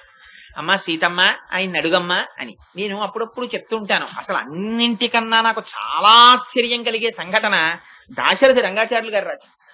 ఆయన ఎంత చిత్రమైన విషయం రాశారంటే, అమ్మా ఎప్పుడు అడగాలట, ఏమండి మీరు ఫలానా వారి సంగతి పట్టించుకోవట్లేదు ఏమిటండి అని ఈవిడ రికమెండేషన్ చెయ్యాలట ఆయనకి. అమ్మ అలా రికమెండేషన్ కూడా గబుక్కుని స్వామివారు రాగానే కాళ్ళు కడుక్కుంటుంటే చెయ్యకే, ఎప్పుడు చెయ్యాలో తెలుసా? నడిరేయి ఏజాములో స్వామి నిను చేర దిగివచ్చును. రాత్రి 12కో 1 గంటకో ఇంకా సర్వదర్శనం అన్ని దర్శనాలు అయిపోయి ఏకాంత సేవ చేసిన తర్వాత పెద్ద చెప్పులు వేసుకుని 7 కొండలు దిగి అలివేలు మంగాపట్నానికి వస్తాడు కదా ఆయన. వచ్చి లోపలికొచ్చి కూర్చుని కాళ్ళు చేతులు కడుక్కుని ఏదో అరటిపండు తిని తాంబూలం వేసుకుని చాలా ప్రీతిగా ఆయన నీ చెయ్యి పట్టుకుని నీ ముఖంలోకి చూస్తూ కాటుకతో కూడినటువంటి నీ కన్నులను తన కన్నులతో దగ్గరగా చూస్తూ పారవస్యం పొంది నిన్ను బిగియార కౌగిలించుకొని చుంబనం చేసేటటువంటి సమయంలో అప్పుడంటావు నడిరేయి ఏజాములో స్వామి నిన్ను చేర దిగివచ్చును. అప్పుడు ఏమయ్యా డబ్బున్న వాళ్ళు ఎలా అయినా వస్తారయ్యా నీ కొండకి, డబ్బు లేని వాళ్ళు ఎక్కడి నుంచి వస్తారు? డబ్బు లేని వాళ్ళు 7 శిఖరాలు నేనడువలేను, వెంకన్న పాదాలు దర్శించలేను. కలిమి ఉన్న వాళ్ళకి తప్ప లేని వాళ్ళకి ఆయన పలకకపోతే అనాథనాథుడన్న బిరుదేలనమ్మ. అడగవే మాయమ్మ అనురాగత వల్లి, ఏ డబ్బు లేని వాళ్ళని పట్టించుకోవా? ఆయన కొండ మీదకి రాలేదు, డబ్బులు లేవు కదా, వచ్చి దర్శనం చేయలేదని ఆయన కోరిక పట్టించుకోవా? ఇంకా అలాంటి దానికి నీకు దీనులకి నువ్వు భర్తవి, దీన పోషకుడివి అన్న బిరుదు నీకెందుకయా? ముందు ఆయన సంగతి చూడు అని అప్పుడు చెప్పమ్మా. అప్పుడు ఆయనకి అది చాలా బలహీనమైన క్షణం కదా, నీ మాట ఏం కాదనలేడు.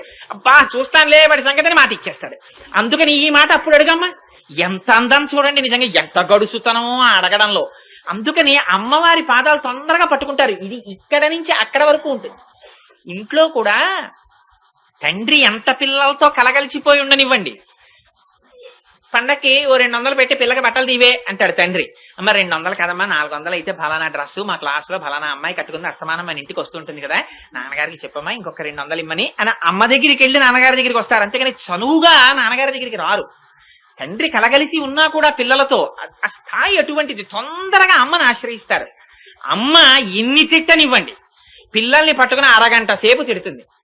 8 నుంచి 8:30 వరకు తల్లి తిట్టేశాక 8:35కి వీడొచ్చి అమ్మ ఆకలేస్తుంది అన్నం పెడతామంటాడు.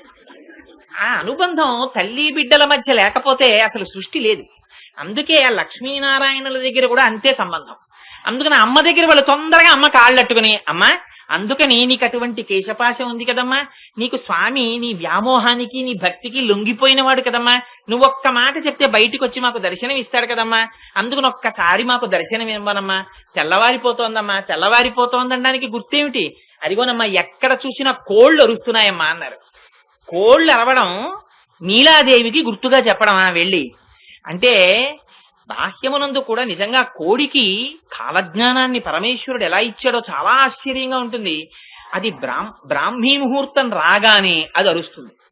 అరిచి కొకరో కో అని అరిచి అందరినీ లేవండి లేవండి లేవండి అని నిద్ర లేపుతున్నట్టే ఉంటుంది. ఇలాంటి చోట్ల కాదు, కానీ పల్లెల్లో ఆ వాతావరణం బాగా కనబడుతుంది. తెల్లవారగానే కోళ్ల అరుపులు, ఎక్కడ చూసినా ఆవుల అంబారావాలు.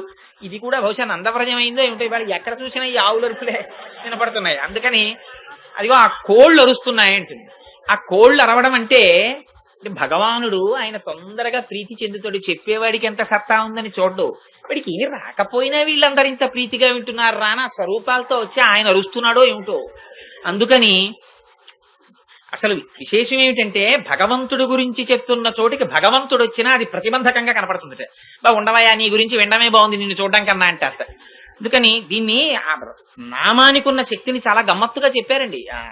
ఆధ్యాత్మ రామాయణంలో ఒక చోట చెప్పారు, రాళ్లు పోసి సముద్రానికి సేతువు కడుతున్నారు.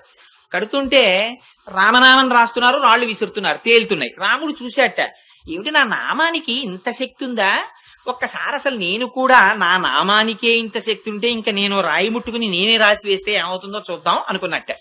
కొంప తీసరి మునిగిపోతే వీళ్ళందరూ ఏమిటో నామం రాస్తే తేలే, ఈయన రాస్తే మునిగిపోయిందని పెద్ద అనుమానంలోకి వస్తారేమో. సంశయాత్మ వినశ్యతి, వాళ్ళు పాడవుతారు కార్యం పాడవుతుందని కొంచెం దూరంగా వెళ్ళి ఎవరూ చూడకుండా ప్రయత్నిద్దామని పాపం ఆ ఒడ్డున నడుచుకుంటూ కాస్త అందరికీ కనపడకుండా దూరంగా వెళ్ళి ఓ రాయి తీసి రామ అని రాశాట.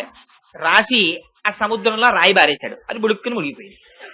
రాముడు అనుకున్నాడు పోన్లే ఎవరు చూడలేదు కూడా వదిలిపోయింది అని వెనక్కి తిరిగి వద్దాం అనుకున్నాడు. ఆయన వెడితే ఊరుకోని వాడు ఒక ఆయన ఉన్నాడు, ఆ పైనే వెడుతున్నారు హనుమ, ఏమిటి రాముడు ఒక్కడ వెళ్తున్నారు. ఆయన చూసి వెంటనే ఓ పెద్ద కేకేశారు, రామా నీకన్నా నీ నామం గొప్పదన్నారు.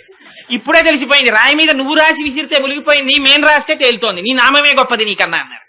అందుకని ఆ నామం ఎంత గొప్పదో ఆ అమ్మవారి పాదములు పట్టుకుంటే ఆ స్వామిని పిలవడంలో కోళ్లు అరుస్తున్నాయండి. ఆ కోళ్లు అరవడం అంటే నిజంగా కోళ్ళకి ఒక్కొక్క జంతువులు ఒక్కొక్క ప్రత్యేకత ఉంటుంది.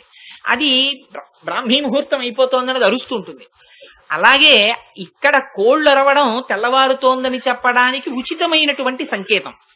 కానీ ఆంతరమునందు కోళ్లు గురించి చెప్పడంలో ఒక గొప్ప రహస్యం ఉంది. కోళ్ళకి ఒక విచిత్రమైన లక్షణం ఉంటుంది. మిగిలినటువంటి వాటి కన్నా ఇది కోడిలో ప్రస్ఫుటంగా కనపడుతుంది. కోడి చూడండి ఇంతంత పిల్లలు ఉంటాయి, దానికి ఎవరూ చెప్పలేదు ఇది నీ గుడ్డే, ఈ గుడ్డు మీద ఎక్కి ఇలా రెక్కలు పెట్టుకో పడుకో, నీ ఒంట్లో వేడి గుడ్డులోకి ఎడుతుంది, ఆ గుడ్డులోంచి ఓ పిల్ల వస్తుంది, ఆ పిల్ల నీ పిల్ల అని మనం ఏం చెప్పాము ఆ కోడిని కూర్చోబెట్టి. చెప్పకపోయినా గుడ్డు పెట్టగానే అక్కడ ఉంటే ఆ గుడ్డు మీదకెక్కి పొదుగుతుంది. ఎంత ఆర్తో చూడండి, తనలోని వేడిని గుడ్డులోకి పంపిస్తుంది. అమ్మ వేడి గుడ్డులో ఉన్న పిండం గ్రహిస్తుంది, గ్రహించి ఆ వేడిలోంచి ఊపిరి చూసుకుంటుంది కోడి పిల్ల. ఇదంతా సంసారం ఇక్కడెట్టుకుని మనం పెంచట్లా. రాయి దగ్గర మొదలు మనిషి జన్మ, రాతి దగ్గర మొదలు పెట్టి జీవితం మారి మారి మారి మారి మారి మారి మారి మారి చిట్ట చివరికి పక్షిగా వస్తాడు మనుష్య జన్మకి దగ్గర పడిపోతుంటే. అందుకే పక్షి దగ్గర నుంచి సంసారం మొదలు. పక్షి కూడా అందుకే పిల్లల్ని గూట్లో పెట్టి అలా వెళ్ళి ఆహారం తెచ్చి పెంచి ఇల్లు కట్టి వానలో ఎగరకుండా ఇన్ని చూస్తుంది. తర్వాత జంతువు కలివిడిగా ఇంట్లోకి కూడా వస్తుంది. తర్వాత మనిషి సంసారం బాగా తలకెక్కి దగ్గరికి వస్తూ ఉంటాడు. అందుకని ఈ కోడి గుడ్లని పొదుగుతుంది, పిల్లల్ని చేస్తుంది. చేసి అందుకే మనకి శాస్త్రంలో ఆవిడ నిజంగా పిల్లల్ని ఎలా పెంచిందండి, ₹1 ఉండేది కాదు, అలాంటిది కోడి పిల్లల్ని పెంచినట్టు పెంచిందంటారు. ఇంకొకటి చెప్పరు ఉపమానం. ఎందుచేత కోడి పిల్లల్ని పెంచిందని చెప్పడం, కోడి పిల్లలకి వాటికి ఎలా రక్షించుకోవాలో వాటికి తెలియదు. అవి కోడి తింటుంటుంది, అవి తింటుంటాయి, తింటుంటాయి కోడి పిల్లలు. కానీ కోడి పిల్లని తినాలని గ్రద్ద చూస్తుంటుంది, ఎక్కడో ఆకాశంలో ఎగురుతుంటుంది గ్రద్ద. నిశితమైన దృష్టితో కోడి పిల్ల మీద పెట్టుకుంటుంది దృష్టి. పెట్టుకుని అసలు నిజంగా గ్రద్దను చూస్తే కోడికి కూడా భయమే. ఆ గ్రద్ద అంత వేగంతో వచ్చి కోడి పిల్లని తన్నుకుపోతుంది. ఇంతకు ముందు ఎప్పుడు కోడి పిల్లని తన్నుకుపోవడం తెలియకపోయినా కోడికి ఎక్కడి నుంచి వస్తుందో తెలియదు ఈ జ్ఞానం. తన పిల్లని గ్రద్ద పట్టుకుపోతుందని ఇలా భూమి మీద ఇలా కొట్టో గింజ తింటుంది, ఇలా చూసుకుంటూ ఉంటుంది గద్ద వస్తుందేమో అని. ఎక్కడైనా దూరంగా గద్ద అలా తిరుగుతూ కనపడింది అనుకోండి, వెంటనే ఒక అలారం వేస్తుంది, కొక్కొక్కొక్కొక్కొక్కొక్కొక్కొక్కొ అని అరుస్తుంది. ఆ కోడి పిల్లలన్నీ దగ్గరికి వస్తాయి. గబగబా 2 రెక్కలు విప్పి, రాజేశ్వరి గారికి అనుమానంగా ఉంది వీడికి కోళ్లతో ప్రవేశమా అని. అమ్మా అలా అనుకోకండి సుమా. ఆ రెక్కల కింద గబగబా కోడి పిల్లల్ని పెట్టేసుకుని దాచేసుకుంటుంది. రెక్కల కింద పెట్టి దాచిందిరా మహాతల్లి, అలా పెంచిందంటారు. అందుకే అంత పిల్లలు, తన సంసారం అంత లంపటం పెట్టుకుని ఆ పిల్లల్ని అంత అలా పెంచుకుంటుంది. ఎప్పుడు చూడండి కోడి కోసం అని చెప్పి మీరు తీసుకొచ్చి చక్కటి ఏసీ రూమ్ అవి కడితే అందులో అది ఉండలేదు. అది పెంటపోగులు దానికి చాలా ఇష్టం. ప్రయత్నపూర్వకంగా దాన్ని వదిలిపెట్టగానే పెంటపోగులో కడుతుంది. వెళ్ళిపోయి ఆ కాళ్లతో ఇలా చిమ్ముకుని, ఒకవేళ రత్నాలు, వజ్రాలు, వైఢూర్యాలు కాళ్ళకి తగిలాయి అనుకోండి, వాటిని తోషవతల బారేసి అందులో ఉన్న చిన్న చిన్న పురుగులు, ఒడ్డు గింజలు ఇలాంటివన్నీ ఏరుగు తింటుంటుంది కోడి. అలా మనిషి కూడా సంసారం అనేటటువంటి పెంటపోగులో ఉంటుంటాడు. అంతకన్నా గొప్పదేం కాదు కదా సంసారం.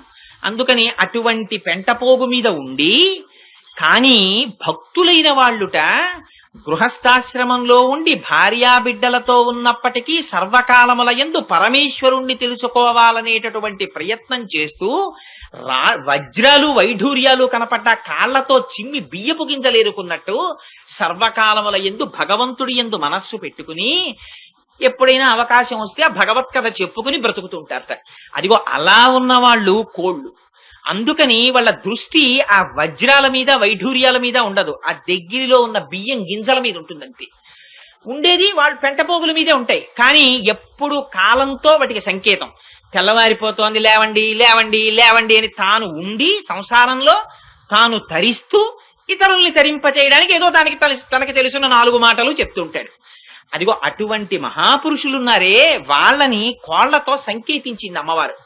దానికి సంసారం లేదా? కోడి కన్నా సంసారం చెప్పడానికి ఇంకోటి లేదు ఉపమానం. అందుకే కోడి పిల్లల్ని పెంచినట్టు పెంచారంటారు.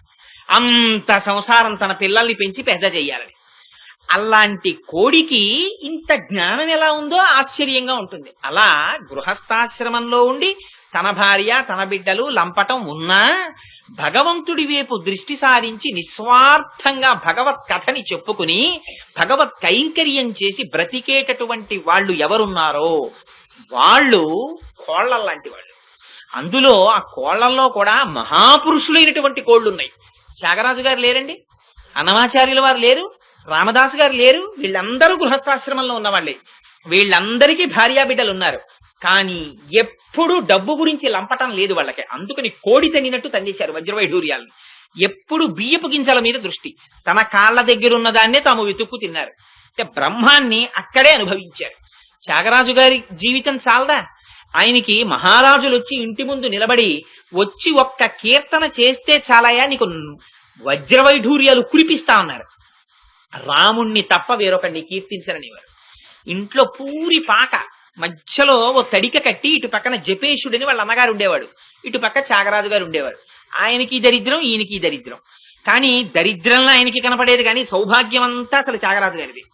అందుకని ఏమిట్రా ఒక్క కీర్తన చేయమంటే రాజుగారి మీద కీర్తన చేస్తే వీడి సొమ్ము పోయిందా, ఈ లక్షలు ఇస్తాడు, అది మానేసేసి రాముడి దగ్గర కూర్చుని ఎప్పుడు పాటలు పాడతాడని కోపం వచ్చి ఓ రోజు రాత్రి వేళ జపేశుడు ఈ సీతారామ లక్ష్మణ హనుమ విగ్రహాల్ని మూట కట్టి కావేరీ నదిలో పారేశాడు. పారేస్తే తన జీవితమే పోయినట్టుగా ఏడిచారు త్యాగరాజు గారు. ఏడిస్తే మహానుభావుడికి నీటి కెరటముల మీద తేలి వచ్చాయి. వస్తే అదిగో వస్తున్నారు స్వామిని ఆ ఊరి వాళ్ళందరూ మురిసిపోయి పల్లకి తెచ్చి అందులో కూర్చోబెట్టి తీసుకెళ్లారు. ఇది త్యాగరాజు గారి జీవితం అంతా ఆయన శిష్యులకి సంగీతం నేర్పేవారు. ఎవ్వరి దగ్గర ఎప్పుడు నయా పైసా ఆయనకి తెలియదు.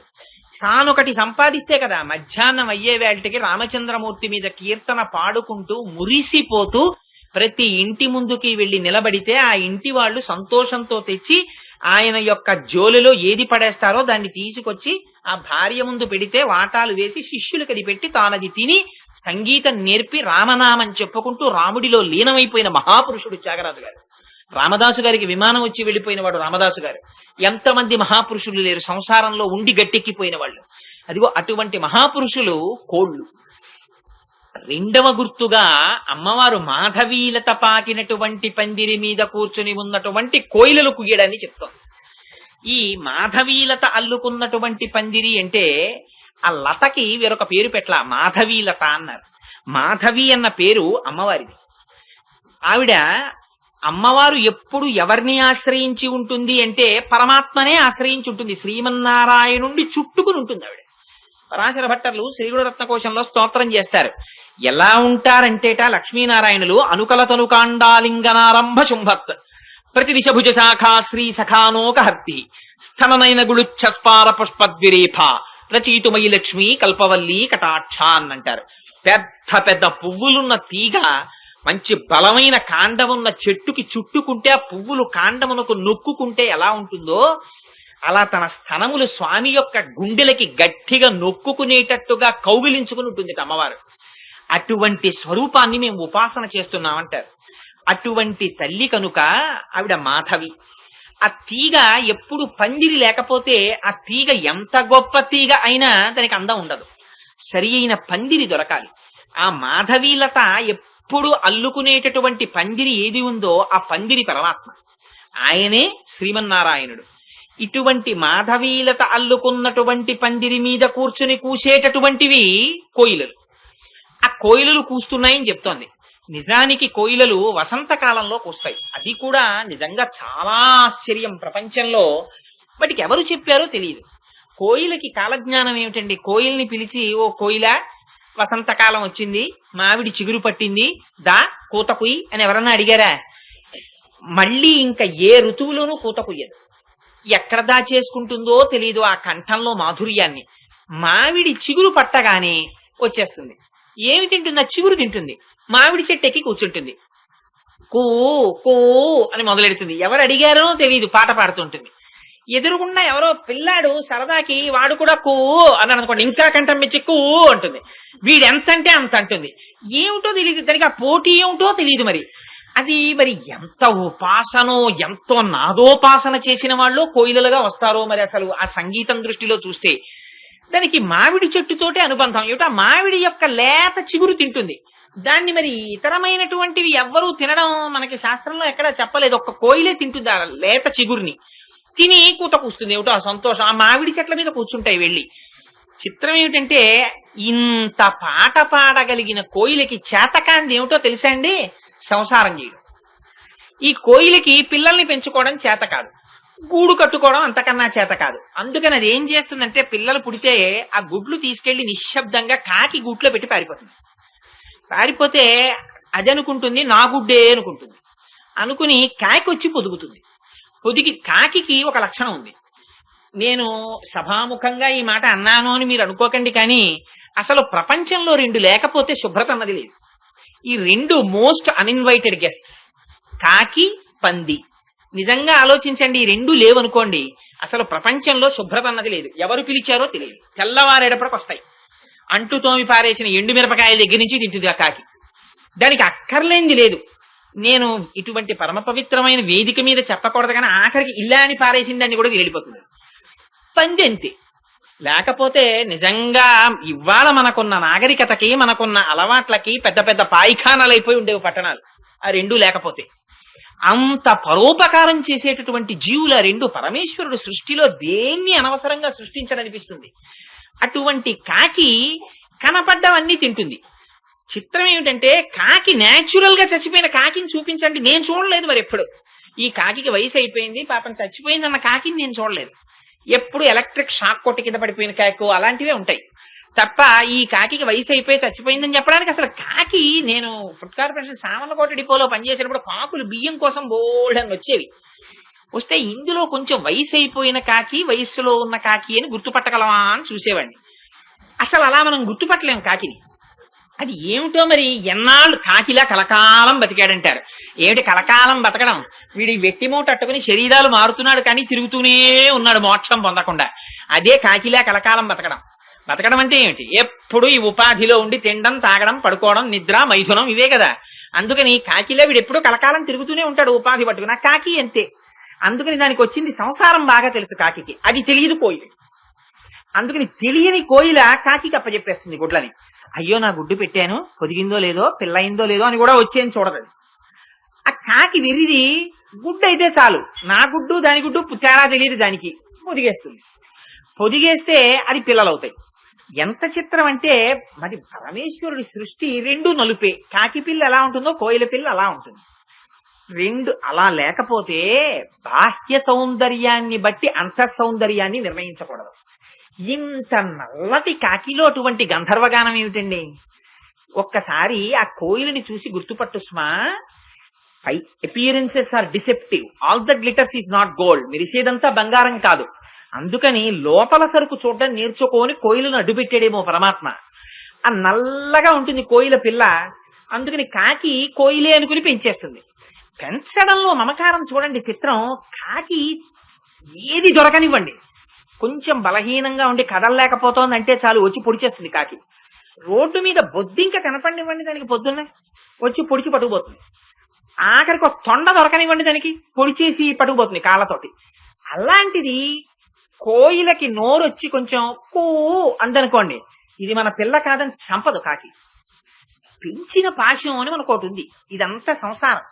వాళ్ళు మా అబ్బాయి కాదు కానండి, మా బావగారు అబ్బాయి, కానీ వాడిని 10th క్లాస్ వరకు మా దగ్గర పెట్టి చదివించామండి, అందుకని వాడు మాకు 3వ కొడుకు, వాడిని విడిచిపెట్టి మేము ఉండలేం అంటారు. ఇది పెంచడంలో కూడా పుట్టినంత ప్రేమ వచ్చేస్తుంది.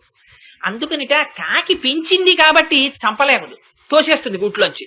కానీ నా పిల్ల కాదని తెలిసిపోయింది, అందుకని పెట్టదు. అందుకని పో అని తోసేస్తుంది. అది పోని కాకి చేత పెంచబడ్డ కోయిల బుద్ధేం మారదు. అంత సంసారమగ్నమైనటువంటి ప్రతిదాన్ని తినే కాకి దగ్గర పెరిగిన కోయిల మామిడి చెట్టు మీద మాత్రమే కూర్చుంటుంది, మామిడి చిగురు మాత్రమే తింటుంది, వసంతకాలంలోనే కూస్తుంది. కాకిలా అస్తమానం అరవదు, కోయిలలా వసంతంలోనే కూస్తుంది. ఇది కోయిల లక్షణం, అది కాకి లక్షణం. కాకి చేత పెంచబడ్డ కోయిల కోయిలే, కోయిలతో కలిసి ఉన్న కాకి పిల్లలు కాకి పిల్లలే. ఇది ఎక్కడి నుంచి వచ్చింది ఈ లక్షణం? ఇది నువ్వు తెచ్చుకుందామంటే వచ్చేది కాదు. కోయిలలా ఉంటానంటే కుదరదు. కాకులు ఉన్నాయి కోయిలతో కలిసి, కానీ కోయిల కాగలిగాయా? కాలేవు. కాకి చేత పెంచబడ్డాయి, కాకులయ్యాయా? కోయిలలు కాకులు కాలేవు. కాకి కాకే, కోకిల కోకిలే. ఇది భగవంతుని చేత ఇయ్యబడింది ఆ లక్షణం. అందుచేత కోయిల కోయిలగా ఉండిపోతోంది. ఇది ఆళ్వారుల లక్షణం, ఇది నాయనార్ల లక్షణం. వాళ్ళు కేవలం పరమేశ్వరుని యొక్క కృపచేత జ్ఞానాన్ని పొందారు, వాళ్ళ ప్రయత్నం లేదు. అలా అందుకే కోయిల వెళ్ళి మామిడి చెట్టు మీద కూర్చుంటుందట. మామిడి చెట్టుకి సంస్కృతంలో రసాలమని పేరు. ఆ రసోవై సహా అని కృష్ణుడికి పేరు. అందుకని ఆ మామిడి చెట్టు మీద కూర్చోవడం అంటే బ్రహ్మం మీద కూర్చోవడం. అదే మాధవీలత అల్లుకున్నటువంటి పందిరి మీద కూర్చోవడం అంటే సంతతము లక్ష్మీనారాయణుల యందు తాను ప్రవేశించి, లక్ష్మీనారాయణులే తనకి ధారకులు పోషకులు అని విశ్వసించి, వారినే మనస్సులో తలుచుకుని ఆ ప్రీతి పొంగి పొరలిపోగా, వాళ్ళ గుణానుభవము తాను లోపల చెయ్యగా, ఇంకా అది ఆగక ఉండలేక తన నోటి వెంట గానముగా వస్తే పాడినటువంటి వారు ఆళ్వారులు నాయనార్లు. అందుకని అదిగో కేవలము భగవంతుని చేత జ్ఞానమీయబడినటువంటి మహాభక్తులు, సంసారమునందు ఉండని వారు కోయిలలు, సంసారమునందు ఉండి భగవన్నామమును కీర్తించిన వారు కోళ్లు. అందుకనే అమ్మా ఇవాళ అటువంటి కోళ్లు, అటువంటి కోయిలలు రెండు మీ ఇద్దరి కోసం అరుస్తున్నాయి, ఇద్దరిగా ఉన్న ఒక్కరి కోసం అరుస్తున్నాయి. అందుకని నువ్వు లేచి వచ్చి ఆ పరమాత్మ దర్శనం మాకు చేయించద్దు, లేచిరా.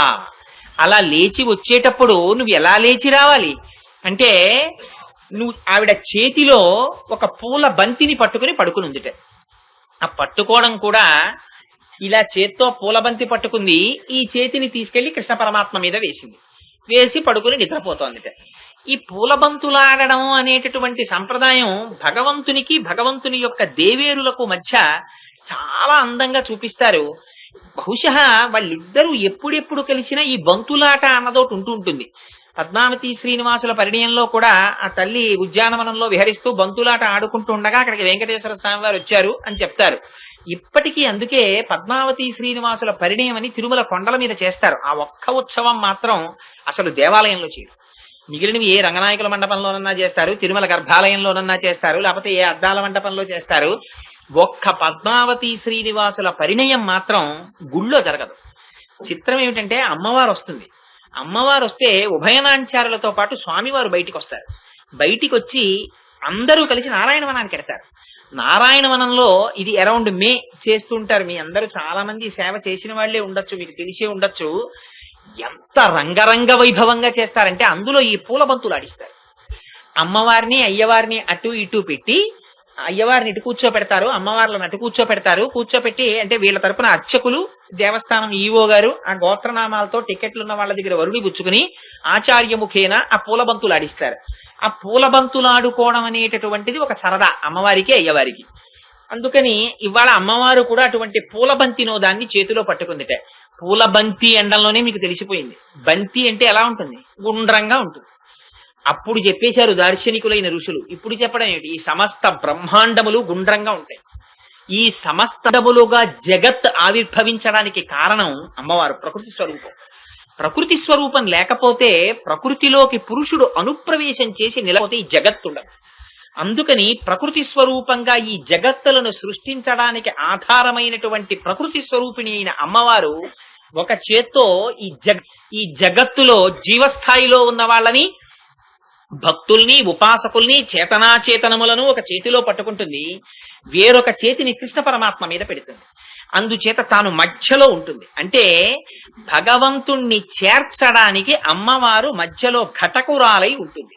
ఇది బయట వాళ్ళు చేస్తున్నటువంటి స్తోత్రానికి ఇక్కడ ప్రత్యక్షమైనటువంటి ఆవిష్కరణ అన్నమాట.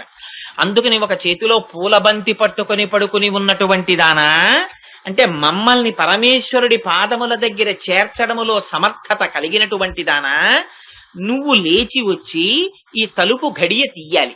అంటే మరి తలుపు గడియ తీయకపోతే వీళ్ళు ఎక్కడి నుంచి చూస్తున్నట్లు ఇవన్నీ అన్నారు. తలుపు గడియ తీయకపోతే తలుపు సందుల్లోంచి చూశారు అన్నారు. మరి తలుపు సందులలోంచి చూసి మాట్లాడడం అనేటటువంటిది సత్సాంప్రదాయమా అంటే శాస్త్రం ఏం చెప్పిందంటే అందుకే చాలా జాగ్రత్తగా మాట్లాడింది శాస్త్రం. అంతవరకు ఎందుకు, పరాశర భట్టర్లు శ్రీగుణరత్న కోశంలో ఒక మాట అంటారు.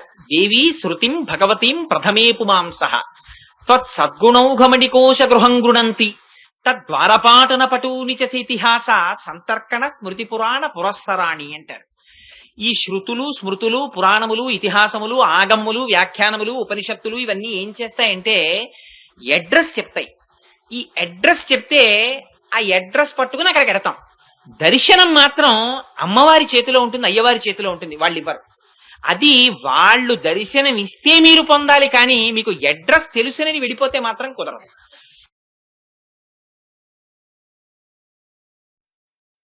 అంటే మీకు తేలిగ్గా చెప్పాలంటే ఒకటి ఇంటికి నేను వెళ్ళాలి అని అనుకున్నాను అనుకోండి, ఎక్కడ ఉంటారండి వారు అని అడిగితే అయ్యా మృత్యుంజయరావు ఫలానా చోట ఉంటారండి. వాళ్ళు ఇల్లు కనుక్కొని ఆ అడ్రస్ పట్టుకుని అక్కడికి వెళ్ళాను. వెడితే కాలింగ్ బెల్ కొట్టినంత మాత్రం చేత మృత్యుంజయరావు గారి దర్శనం అయిపోవాలని ఏం లేదు. ఇవాళ మా నాన్నగారు ఏదో వ్రతం చేస్తున్నారండి, అభిషేకం చేసుకుంటున్నారు, ఇవాళ మాట్లాడరు మధ్యాహ్నం 1 గంట వరకు, మధ్యాహ్నం రండి అన్నారు అనుకోండి వాళ్ళ అబ్బాయి.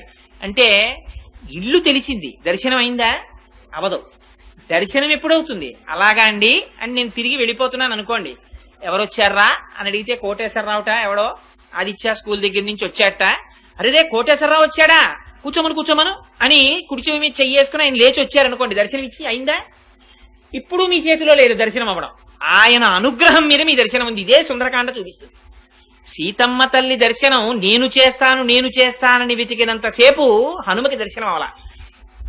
అందుకే ఎక్కడెక్కడ భగవంతుని యొక్క అనుగ్రహాన్ని అపేక్షించి ఆయన పాదములు పట్టుకున్నారో వాళ్ళకి ఎప్పుడైనా బుద్ధి గతి తప్పినా మళ్ళీ పరమాత్మయ్య బుద్ధికి ప్రచోదనం ఇస్తాడు. అంతటి హనుమ ఖేదాన్ని పొందారు. అబ్బే నేను ప్రాణం విడిచిపెట్టేస్తాను, ఎందుచేతనంటే సీతమ్మ తల్లి దర్శనం అవ్వలేదు, వానప్రస్థో గమిష్యామి హెదృష్ట్వా జనకాత్మజాం, ఇక్కడే వానప్రస్థగా ఉండిపోతాను అన్నారు. అనగానే జ్ఞాపకానికి వచ్చింది, సంపాతి చెప్పాడు ఇక్కడే సీతమ్మ తల్లి ఉందని. సీతమ్మ తల్లి ఇక్కడ ఉంది అని సంపాతి చెప్పినటువంటి మాట ఎందుకు నిజం? ఇది చెప్పగానే ఆయనకి రెక్కలు వచ్చాయి, కాలిపోయిన రెక్కలు. కాబట్టి సీతమ్మ ఉంది, కాబట్టి వెతుకుతాననుకున్నారు. అనుకుని ఏ పొరపాటు వల్ల నాకు సీతమ్మ తల్లి దర్శనం అవ్వలేదని ఆలోచించారు. నేను సీతమ్మని వెతుకుతున్నానని వెతుకుతున్నాను. అలా వెతికితే దొరుకుతుందా? అమ్మా నేను వెతకడం ఏమిటమ్మా, నువ్వు దర్శనం ఇవ్వాలని అడగాలి. అడిగితే అప్పటి వరకు దర్శనం చేసినవి కన్నాల్లోంచి చూసిన దర్శనాలు, స్మృతుల చేత, వేదము చేత, పురాణము చేత, వీటి ద్వారా తెలుసుకున్నదంతా అపరోక్షం. అందుకని అది తెలియబడాలి అంటే ఆ తెలియబడడం వాళ్ళ చేతుల్లో ఉంది. అందుకని ఇది మార్గశీర్ష వ్రతం. వాళ్ళొచ్చి గడిగి తీయాలి, భగవంతుని అనుగ్రహం ప్రసరించాలి చిట్ట చివర. అదే దర్శనానికి హేతు. అందుకని నమోస్తు రామాయ సలక్ష్మణాయ దేవ్యై చ తస్యై జనకాత్మజాయై నమోస్తు రుద్రేంద్ర యమానిలేభ్యో నమోస్తు చంద్రార్క వరుద్గనేభ్య అంటే దర్శనమైంది. అందుకని అమ్మా ఇలా చూసిన దర్శనం దర్శనమా కాదు, తెలుసుకున్నంత మాత్రం చేత దర్శనమా కాదు, యథార్థమైనటువంటి అనుభవం కలగాలి. ఈ అనుభవం ఎక్కడి నుంచి అందుతుంది? వాళ్ళిస్తే అందుతుంది. అందుకే శాస్త్రం చాలా జాగ్రత్తగా మాట్లాడింది, అనుభవం అన్న మాట మాట్లాడింది. అనుభవం ఏమిటండి? నేను మా అబ్బాయి అమెరికాలో ఉన్నాడు, ఇక్కడ పూల తోటలో కూర్చుని మా అబ్బాయి గురించి ఆలోచిస్తూ, మా అబ్బాయి వచ్చే నెల వస్తాడు అని ఆలోచిస్తూ కూర్చుని ఉండగా మా అబ్బాయి విమానంలో దిగినట్టు, నేను హైదరాబాద్ గౌతమిలో వెళ్ళినట్టు, మా అబ్బాయి విమానంలోంచి దిగుతున్నట్టు, నేను గబగబా వెళ్ళి ఒరే నాన్న వచ్చేసావా అని వాడిని కాకలించుకున్నట్టు, ఏంటి నాన్నగారు మరి ఇంత పేలగా కళ్ళ నీళ్లు ఎట్టేసుకుంటారని మా అబ్బాయి కూడా సంతోషపడిపోతూ రుమాలు తీసి కళ్ళు ఒత్తేసుకుని ఇద్దరం వాడి చేతులు ఇలా పట్టేసుకుని ఇద్దరం కలిసి బయటకు వచ్చి కారెక్కి ఇంటికి వచ్చేసినట్టు, వాళ్ళ అమ్మ ఎదురొచ్చినట్టు, ఇవన్నీ సంతోషపడిపోతున్నాను. సంతోషపడిపోతుంటే కోటేశ్వరారు అని పిలిచాడు ఎవడో. పిలిస్తే బాహ్యంలోకి వచ్చాను. ఏమండి బాగున్నారా? ఏమిటి మధ్య అక్కడ మీ అబ్బాయి వస్తా అన్నాడు అన్నారు, వచ్చారా అన్నారు. అబ్బాయి రాలేదండి. వచ్చావా? మరి ఇప్పటిదాకా నువ్వు అనుభవించింది మీ అబ్బాయి వచ్చాడు, కారులో వెళ్ళావు, చెయ్యెట్టుకున్నావు, తీసుకొచ్చావు, మీ ఆవిడ ఎదురొచ్చింది, హారతి ఇచ్చింది, ఇంట్లోకి తీసుకెళ్ళింది. అనుభవం కాదు. ఎందుకని? కళ, ఊహ, నిజం కాదు, రాలేదు. వచ్చాడని ఎప్పుడు తెలుస్తుంది? నువ్వు అనుభవిస్తే, అది యథార్థం అని తెలిస్తే. కలగన్నావు, మీ అబ్బాయి వచ్చేసాడు, ఇంటికి వచ్చేసాడు, కలిసి భోజనం చేశారు, 10 రోజులు అయిపోయింది, పెళ్లి చూపులకు వెళ్ళావు, అమ్మాయి నచ్చేసింది, పెళ్లికి శుభలేఖలు అయిపోయాయి, పెళ్లి చేసుకుని కోడల్ని తీసుకుని అమెరికాకి వెళ్ళిపోతాడు. నిజంగా పిల్లనిద్దాం అనుకున్న ఆయన వచ్చాడు, మా అబ్బాయి పెళ్లి అయిపోయిందండి ఏమనుకోకండి అని చెప్తావా? అనవు. కలరా ఇదంతా అని ఉత్తరం రాస్తానంటావు. నిజంగా మీ అబ్బాయి వచ్చేసాడు, అబ్బే ఇది కూడా అటువంటి అనుభవమే, ఇంతకు ముందు 2 మాటలు జరగలా, అలాగే ఇప్పుడు వచ్చాడు, ఇది అనుభవం కాదు అని అమెరికాలో ఉన్న అబ్బాయికి నువ్వు ఎప్పుడు వస్తావు ఉత్తరం రాస్తారా? ఇక్కడ ఉన్నవాడికి అక్కడ ఉత్తరం ఏమిటి? రాయరు. ఎందుకని? ఇది ప్రత్యక్షం. అందుకని ఆ అనుభవాన్ని ఇవ్వడం మీ చేతుల్లో లేదు, అది వాడొస్తేనే అనుభవం. అలా భగవంతుడు తనంత తాను దర్శనమిస్తేనే పూర్ణం. అందుకని మీరు కన్నాల్లోంచి చూసింది దర్శనం కాదు. అందుకని అమ్మవారే వచ్చి తలుపు తీస్తే తప్ప మీకు కృష్ణుడి దర్శనం అవదు. ఇది అందుకని అంత వాళ్ళు జాగ్రత్తగా అన్నారు, అమ్మా మేము దర్శనం చేయడం ఏమిటమ్మా, నువ్వు వచ్చి తలుపు తీయాలి. ఎలా తీయాలి? అబ్బా తినేస్తున్నారు పట్టుకుని తీస్తానులేండి ఉండండి అండమో, విసుగ్గా వచ్చి ఇలా తలుపు తీయడమో కాదు. అమ్మవారికి ప్రీతి కలిగేటట్టు దర్శనం చెయ్యాలి. అందుకని ఆ వెళ్ళేటటువంటి మార్గం కూడా అత్యంత సత్వగుణంతో కూడినటువంటి ఉపాసన అయి ఉండాలి. అందుకని మేము అలా నిన్ను అడుగుతున్నాం. నువ్వు మా ఎందు పిల్లలు వచ్చారు అని ఒక్కసారి పిల్లల పిలుపు వినబడింది అనుకోండి అమ్మకి, అమ్మలో వాత్సల్యం తప్ప ఏముంటుంది? ఏమీ ఉండదు. భార్య భర్త పడుకున్నారు, ఇద్దరికి 66 ఏళ్ళు వచ్చేసాయి, ఆయన రిటైర్ అయిపోయారు, ఇద్దరు పడుకున్నారు, పిల్లలు వస్తారనుకోలేదు. ఒక రోజు పొద్దున్నే కాలింగ్ బెల్ వినబడింది, కూతురు కంఠం వినబడింది, పండక్కమ్మ రావడం కుదరదమ్మా, ఈ ఏడాది రావట్లేదమ్మా అని రాత్రే ఫోన్లో చెప్పింది, పిల్లలు రారని పడుకున్నారు. అమ్మకి పిల్ల కంఠం వినపడింది, అమ్మా అమ్మా అని పిలుస్తోంది. పిలుస్తుంటే వస్తాను లేవే రానన్నావు కదా వచ్చావేంటి మళ్ళీని అని లేస్తుందా? అమ్మో రాత్రి రానని చెప్పింది వచ్చేసిందనమాట. పిల్లని సంతోషంగా లేచి నడిచి వచ్చేస్తున్నప్పుడు అంత సంతోషంతో నువ్వు నడిచి వస్తున్నటువంటి నీ నడకలోని సౌందర్యం చూడాలి. పిల్లలు బయట నించున్నారని నువ్వు ఆ ఉద్వేగంతో నడిచి వస్తున్నప్పుడు నీ ముఖంలో ఉన్న ఆర్తి మేము చూడాలి. నువ్వు సంతోషంగా గడియ తీసి వచ్చావా అమ్మా అని నువ్వు స్వాగతం చెప్పడంలో ఆత్మీయతని మేము అనుభవించాలి. అలా నువ్వు నడిచి రావాలి. అప్పుడు మాకు కృష్ణ పరమాత్మ దర్శనం పూర్ణమైన దర్శనం. అలా రావాలి. అలా నడిచొచ్చి నువ్వు ఆ తలుపుకున్నటువంటి గడియని నీ ఎర్రతామర వంటి చేతితో తీయాలి. చేతిని ఎర్రతామరతోనే ఎందుకు పోల్చాలి అంటే అమ్మవారి గురించి ఎప్పుడు చెప్పినా ఎరుపే చెప్తారు. సర్వారుణ అనవద్యాంగి ఆవిడ ఎప్పుడు ఎరుపే. ఏమిటా ఎరుపు? ఆ ఎరుపు అమ్మవారి యొక్క విశేషమైన వాత్సల్యానికి గుర్తు. పిల్లల పట్ల భక్తుల పట్ల ఆవిడికి ఏముంటుందండి? ఆవిడికి ఎప్పుడు వాత్సల్యమే. అమ్మవారికి ఆ వాత్సల్యమే ఎరుపుతో చూపిస్తారు. ఆ ఎర్ర తామర వంటి చెయ్యట. తామర పువ్వుకి 3 లక్షణాలు ఉంటాయి. ఆ 3 ఒకటి అపారమైనటువంటి అందం. కలవ పువ్వు, ఎర్రటి తామర పువ్వు నీళ్లలో కనపడింది అనుకోండి, ట్రైన్ వెళ్ళిపోతోంది పట్టాల మీద, ఏ గూడపర్తి రైల్వే స్టేషన్ కి అవతలో సిగ్నల్ లేక ఆగిపోయింది, అవతల పక్కన పంట పొలాల్లో చెరువుంది, అరవిరిసినటువంటి ఎర్ర తామరలు కనపడ్డాయి. చాలా మామూలుగా ఓసారి ఆ తామర పూలను చూడకుండా మీరు ఉండగలరా? చూసి ఎంత బాగున్నాయో, దాని నిండా ఎర్ర తామర పూలతో అంటాడు. ఇటువంటి వాడును కంటిని లాక్కుంటుంది ఆ తామర. ఆ లాక్కునే శక్తి ఉంది. ఆ రైలు ఆగిపోయింది, అలా చూస్తున్నారు. గడ్డి మామూలు కనబడ్డాయి, పొలాలు కనబడ్డాయి, చెట్లు కనబడ్డాయి, పిట్టలు కనబడ్డాయి, రోడ్డు కనబడింది, పట్టాలు కనబడ్డాయి, పట్టాల పక్కన రాళ్లు కనబడ్డాయి, ఆ రాళ్ల పక్కన చెరువు కనబడింది, చెరువులో ఎర్ర తామరలు కనబడ్డాయి. ఆగారు అక్కడ. ఆగడమే, అన్నింటినీ చూసి వెళ్ళిపోతున్నటువంటి నేత్రం అక్కడ ఆగిందంటే నేత్రం ఆగల, మనస్సు ఆగింది. ఆగు అని కంటి నాపి గ్రహిస్తోంది. ఆపగలిగిన శక్తి ఎర్రతామరకుంది. ఇది దాని సౌందర్యం. ఆ సౌందర్యాన్ని ఒకసారి చూస్తే అటుపక్క కూర్చున్న భార్యని పిలిచి చూసే ఎర్రతామర పొద్దుడు ఎంత బాగున్నాయో. ఆవిడ కూడా అట్నుంచి ఇటు వచ్చి అవునండోయ్ చాలా బాగున్నాయని పైన పిల్లలిద్దరు ఎక్కి పైన ఆడుకుంటున్నారు పొద్దున్ని. వాళ్ళిద్దరిని విరే ఎర్రతామర పాలు చూడండి రా అని వాళ్ళిద్దరు కూడా బెర్తమించి దిగి అవునండి నాన్నగారండి ఎంత బాగున్నాయి, రైలు సిగ్నల్ ఇవ్వలేదు కదా, ఒకసారి దిగి ఒకటి పట్టుకొచ్చేది ఏంటండి, అలాంటి అసాధ్యం పనులు ఇక్కడ కూర్చోంటారు అని ఇంతమందిని ఆకట్టుకున్నదేమిటి? సౌందర్యం. ఏమిటి సౌందర్యం అంటే భగవంతుని యొక్క దర్శనం అనేటటువంటి సౌందర్యంట. ఇప్పటి వరకు అన్నింటి మీద తిరుగుతుంది కన్ను. ఒకసారి భగవంతుణ్ణి దర్శించింది అనుకోండి, అసలు సౌందర్యం అంతా అక్కడ ఉంది. ఉండడంలో ఒకసారి ఆ సౌందర్యాన్ని అనుభవిస్తే, ఆ సౌందర్యాన్ని అనుభవించినటువంటి వారికి ఇంకా బాహ్యము వైపుకి దృష్టి వెళ్ళదు, అక్కడే దృష్టి ఉండిపోతుంది. అటువంటి సౌందర్యము అమ్మవారి చేతికి ఉందిట. అంటే అది సాక్షాత్తుగా అమ్మవారి చెయ్యి. అందుకని అలా కన్నుని ఆకట్టుకోగలిగిన శక్తి ఉంది ఆ చేతికి. సౌందర్యము, సుగంధము, మంచి సువాసన వస్తుంది. ఎర్రతామర పువ్వుని వాసన చూశారనుకోండి, మంచి మత్తెక్కించేటటువంటి వాసన.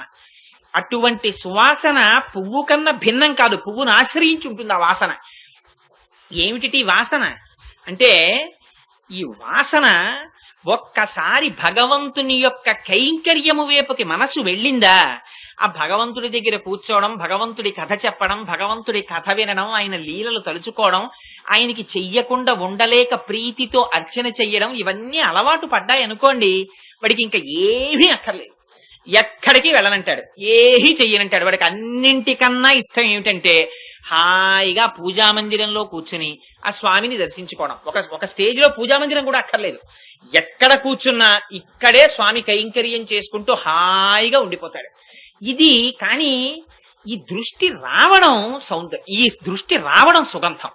ఇది సుగంధం అన్న మాట ఎందుకు వాడారంటే, మనం విగ్రహాలే కనపడతాయి మనకు పూజామందిరంలో, ఎన్నాళ్ళు చూసినా విగ్రహాలే, ఏముంది పెద్ద అల్లరి వాటి కోసం అని చెప్పేసి పెద్ద అగరత్తులు ఇవన్నీ తీసుకెళ్లిపోయి స్వామివారి ముక్కులో పొడి చేసి వాటిని ఇలా దగ్గరికి పట్టుకెళ్ళిపోయి ఇలా ఇలా ఇలా చూపించేసి, ఓరి నీ అసాధ్యం కోలా మీద పొడి చేస్తావా ఏమిటో నిప్పెట్టని పరమాత్మ వెనక్కి తగ్గేటట్టుగా. ఎందుకంటే మనకు అందులో భగవంతుడు లేడుగా, విగ్రహమేగా మనం చూసేది. అంటే మీరని కాదు మహాప్రభు, నాలాంటి వాడు. నీరాజనం ఇచ్చేటప్పుడు ఇలా ఆయన మీదకి ఎక్కించేసి, ఇవన్నీ ఎందుకంటే చూసే కన్ను లేదు కనుక ఇన్నైనా చేసేస్తాం. అలా నీకు పట్టుకొచ్చి అగరత్త ఎప్పుడైనా ఇలా ఇలా చూపించి ఏడదే మీద పడుతుంది అంటాం. ఆయన దగ్గర వాడు భగవంతుడండి, ఎంత కాంప్రమైజో. ఆయన దగ్గరికి వస్తే అన్ని కాంప్రమైజ్లే. లేకపోతే అసలు చిత్రం ఏమిటంటే, జ్ఞానాన్ని భక్తి కప్పేస్తే సుప్రభాతం అవి వచ్చింది. లేకపోతే జ్ఞానం భక్తి జ్ఞానాన్ని కప్పేయలేదనుకోండి, మీరు సుప్రభాతం ఎందుకు పడతారు? భక్తి తప్ప ఇంకోటి లేదు ఆ సుప్రభాతంలో. అంత భక్తితో పిలుస్తున్నారు. ఆయన పడుకున్నాడనే మీ భావన, అమ్మో పడుకోపోతే మా స్వామి కళ్ళు ఇరిపెక్కవు అని బెంగ పెట్టుకుని మీరు సుప్రభాతం పడుతున్నారు. ఆయన పడుకున్నారని, ఆయన పడుకోవాలని ఏకాంత సేవ చేస్తున్నారు. ఇదంతా ఎందుకు? అదే ఆయన ఎక్కడ పడుకుంటారు సార్? ఏంటండి పిచ్చి ఏకాంత సేవ అంటే అది జ్ఞానం కాదు, దుస్సాధ్యమైన భక్తి. ఆ భక్తి జ్ఞానం రెండు కలిసి నడవాలి. అందుకుని వచ్చే ఈ కైంకర్యంలో సుప్రభాత సేవ, ఏకాంత సేవ ఇవన్నీ నీ మనసు పెట్టి చెయ్యడానికి.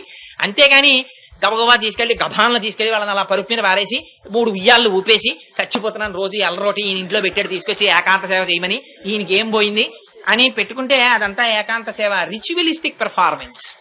ఇక్కడ చేసింది ఏకాంత సేవ. అందుకని అదిగో అలా చెయ్యడం ఉందే, ఆ భగవంతుడి కైంకర్యమును చెయ్యకుండా ఉండలేక చెయ్యడం. అది ఎప్పుడు చేస్తారంటే నిజంగా మీరు విగ్రహాన్ని చూడకుండా భగవంతుడిని చూసినప్పుడు. దీని గురించి సత్యసాయిబాబా గారు ఒక అందమైన వ్యాఖ్యానం ఒకటి చెప్పారు. ఎవరో పిల్లాడికి మార్కులు వచ్చేవి ఒకటి. వాళ్ళ నాన్నగారు అన్నారట, ఒరేయ్ రోజు వినాయకుడికి అగరత్తులు చూపించరా, ఫస్ట్ యూనిట్ టెస్ట్ లో ఎలాగో రాలేదు, పూర్ణత్వాన్ని పొందావు అన్ని సున్నలు, 2వ యూనిట్ లో పూర్ణత్వం నుంచి కిందకు వస్తావేమో, అంకెలు కనపడతాయేమో, సంఖ్యలొద్దురా అంకెలు ఉంటే చాలు అంటే పాపం వాడు వినాయకుడికి చూపించాడు. చూపిస్తే వెళ్ళాడు టెస్ట్కి, అంకెలు కాదు తన పూర్ణత్వంలోనే తాను నిలబడ్డాడు. నిలబడితే వాడికి అసహ్యం వేసింది. ఏదో 30 రోజులు అగరత్తుల పొగంతా తాగేశాడు కానీ ఒక్క మార్క్ ఇప్పించలేకపోయాడు. ఇదొక భక్తి వ్యభిచారం. అందుకని తీసేయి. కోరికలు తీర్చేనే భగవంతుడు. ఆయన దగ్గరికి ఎందుకండి? ఆయన దగ్గరికి వెళ్తే తొందరగా కోరికలు తీర్తాయండి. ఆయన అందుకు కూర్చున్న టికెట్లు అమ్ముకునేవాళ్ళు. నీకోసమే నువ్వు వచ్చి ఓ దిక్కుమాల కొబ్బరికాయ అక్కడ కొట్టకపోతే ఆయన నోరు ఎండిపోయింది, నువ్వు కొబ్బరికాయ కొట్టేస్తే నీ జేబులో 1000 రూపాయలు ఎట్టేద్దామని కూర్చున్నాడు. ఈ 1000 రూపాయలు ఎట్టేవాడికి ఒక కొబ్బరికాయ కొనుక్కోవడం చేతకాక. అందుకని ఇదో వ్యభిచారం ఒక రకంగా. అందుకని దేవతల్ని మార్చుకుని తిరుగుతూ ఉండడం, అందరూ ఇందులో ఉన్నారని అనలేకపోవడం. అందుచేత అక్కడికి వెళ్లి వినాయకుడిని తీసేశాడు, సరస్వతీదేవిని పెట్టాడు, ఓ నెల్లాళ్ళ అగరత్తులు, ఒక మార్కే. సరస్వతీదేవిని తీశాడు, లక్ష్మీదేవిని పెట్టాడు, ఓ మార్కే. 4వ నెలలో ఏదో శ్రీ మహావిష్ణువుని పెట్టాడు, మళ్ళీ అగరత్తులు తిప్పాడు. తిప్పుతుండగా వీడు చూసేసరికి ఈ అగరత్తుల పొగ వీడు తీసేసిన విగ్రహాలవే పెడుతోంది. వీడు అనుకున్నట్ట ఒక్క మార్క్ ఇవ్వలేదు కానీ పొగ పీల్చేస్తున్నారు అక్కడ కూర్చునని గబగబా 3 తువ్వాళ్లు తీసుకొచ్చి ముగ్గురికి ముక్కులు కట్టేద్దామని పటాలకు కట్టేస్తున్నాడు. గభేల్న వినాయకుడు, సరస్వతి, లక్ష్మీదేవి ముగ్గురు ప్రత్యక్షమయ్యారు. అదే అగరత్తులు పెడితే కనపడలేదు, ముక్కులు కడితే కనపడ్డారన్నారు. రే నువ్వు అగరత్తులు పెట్టినప్పుడు ఎప్పుడైనా మమ్మల్ని చూస్తే కదూ ఫోటోలను చేశావు, ఇవాళ పొగ పీల్చేస్తామని మాలో విగ్రహాల్లో దేవతల్ని చూసావు. నువ్వు ఎలా చూస్తే యద్భావం తద్భవతి, నువ్వు అలా చూసావు, మేము ఇలా కనపడ్డాం వెంటనే. ఓహో ఇదా పూజనప్పుడు తెలుసుకున్నాడు. నీకు పూజా మందిరంలో విగ్రహాలే ఉన్నాయనుకుంటే దేవాలయంలో ఆ వెనకాల ఉన్నవాడు వెంకటేశ్వర స్వామి వారు కాదండి, వెంకటేశ్వర స్వామి వారి విగ్రహం అండి. వాళ్ళు ఏం తింటారండి, వాళ్ళు ఏం తాగుతారండి, ఎందుకంటే ఉట్టిదే అక్కడికి ఏం వెళ్ళక్కర్లేదు, ఇక్కడ లేడేంటండి, ఇవన్నీ బడాయి నువ్వు పెట్టుకున్న బైపాసులు. ఇదేంటి ఏమండి వాళ్ళ భగవంతుడు ఏం తింటాడండి, ఇక్కడుండి భగవంతుడు ఉంటే కదా తింటున్నాడు, ఏం తిండం మానే నువ్వును, వాడు కదా తిని పచనం చేయాల్సింది, నువ్వు మానే. అబ్బో నాకు ఎలా కుదురుతుందండి నేను తినకపోతే. నీ దగ్గరికి వస్తే ఓ వేదాంతం, ఆయన దగ్గర మిగతా వేదాంతం. అందుకని ఈ బైపాసులు చెప్పేటటువంటి వాళ్ళందరూ మారడానికి భగవానుడు గురువుల్ని పంపించాడు. అది వాళ్ళు చేసేటటువంటి ఉపకారం. అందుకని ఆ చూడడంలో ఉంది కన్ను, ఇదిట సౌందర్యం, ఇదిట సుగంధం. అందుకని ఆ తామర పువ్వుకి ఆ సుగంధం ఉందిట. ఒక్కసారి అమ్మవారి చేతి వంక చూస్తే అంటే తల్లి వరదహస్తం అభయహస్తం పడుతుంది. నాళ్ళు ఎక్కడెక్కడికో పోయావు, ఒక్క రోజు రాలేదు, ఇవాళ వచ్చావా, నీ భార్య బిడ్డలు కుశలమా, నువ్వు ఇంకేం అడగక్కర్లేదు, వెళ్ళి ఆవిడ చేతి వంక చూసి నమస్కారం పెడితే చాలా అభయహస్తం, ఏం పర్లేదురా నేనున్నాను నీకు అని ఇంకా ఆవిడ ఉద్ధరిస్తుంది. అందుకని ఆ సుగంధంట, అది తెలుసుకోవడం సుగంధం. 3వది సౌకుమార్యం. ఏంటంటే పువ్వులో నలిగిపోవడం అంటే పువ్వు కన్నా తొందరగా నలిగిపోయేది ఇంకోటి ఉండదు. అంత డెలికేట్ గా అంత సౌకుమార్యంగా ఉంటుంది పువ్వు. ఈ సౌకుమార్యం ఏమిటో తెలుసా అండి, ఆ పువ్వులో లేదు సౌకుమార్యం, నీలో ఉంది. అందుకే సౌకుమార్యం పువ్వుదా తుమ్మెదదా అంటే తుమ్మెదది సౌకుమార్యం. ఎందుకంటే అంత తేలికగా నలిగిపోయేటటువంటి పువ్వుల యొక్క రేకుల మీదకెళ్లి తను 6 కాళ్ళేసి నిలబడుతుంది.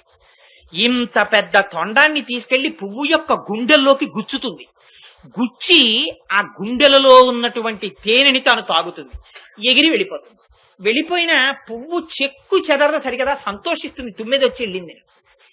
భగవంతుడి దగ్గరికి వెళ్లి ఆరాధన చేసిన వాడు స్వామివారికి ఇవాళ కొబ్బరికాయ కొట్టానండి, శనివారం కదా వెంకటేశ్వర స్వామి వారికి కొబ్బరికాయ కొట్టాను, వెంకటేశ్వర స్వామి వారికి కొబ్బరికాయ కొట్టాను అని అడిగిన వాడిని అడగని వాడిని అసలు వాడు కొనడమే ప్రయోజనం వేరు. నాలాంటి వాడు కొబ్బరికాయ కొన్న దగ్గర నుంచి ఎన్ని కోరికలు, కొబ్బరికాయ శనగపప్పు వేసుకుందామా, పండక్కి కజ్జికాయలు చేసుకుందామా, వంకాయలో కొబ్బరికూర వేసుకుందామా, అసలు నువ్వే దాని గురించి ఇంత ఆసక్తిని ఉట్టినే అక్కడ పెడుతుంటే ఆయన నిజంగా చేయి పెడదామంటే కొబ్బరికూర శనగపప్పు, వంకాయ కొబ్బరికూర, కజ్జికాయ ఆయనకి. అందుకే భగవంతుడు నిర్దాక్షిణ్యంగా చెప్పేశాడు, నువ్వు నాకేం తెస్తావు, నువ్వేం తేవక్కర్లేదు కానీ యావదావర్తతే చక్రం యావతీచ వసుంధర తావత్వం ఇహ సర్వత్వం స్వామిత్వం అనువర్తయా, అసలు అంతా నాది నీకిచ్చాను, నువ్వు నాకు ఇచ్చేది ఏమిటి కానీ బాబోయ్ నువ్వేం తెచ్చి నాకు పెద్ద పెద్దవన్నీ పెట్టి నీ కోసం తెచ్చా నీ కోసం తెచ్చా నీ కోసం తెచ్చా తల కొట్టేసుకోకు.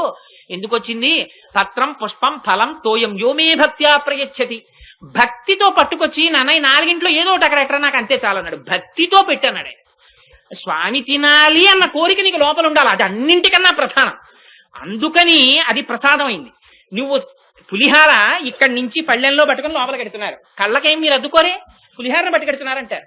అక్కడ స్వామివారి దగ్గర పెట్టి నివేదన చేశారు, చేసి బయటకు పట్టుకొచ్చారు. ప్రసాదం అని చెప్పులిప్పి చేత్తోకి తీసుకుని కళ్ళ కట్టుకుని నోట్లో వేసుకుంటున్నారు. ఎక్కడొచ్చింది తేడా?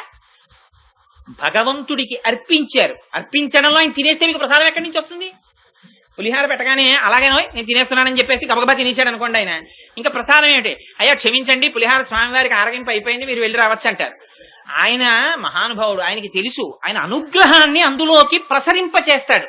తన కన్నులతో చూసి ఆ లోపల ఉండేటటువంటి రుచిని తన కంటి చేత స్వీకరిస్తాడు. ఇప్పుడు ఆయనకేం అవసరం లేదు, ఇంతకన్నా వేడుకుని పెట్టేవాళ్ళు ఉన్నారు.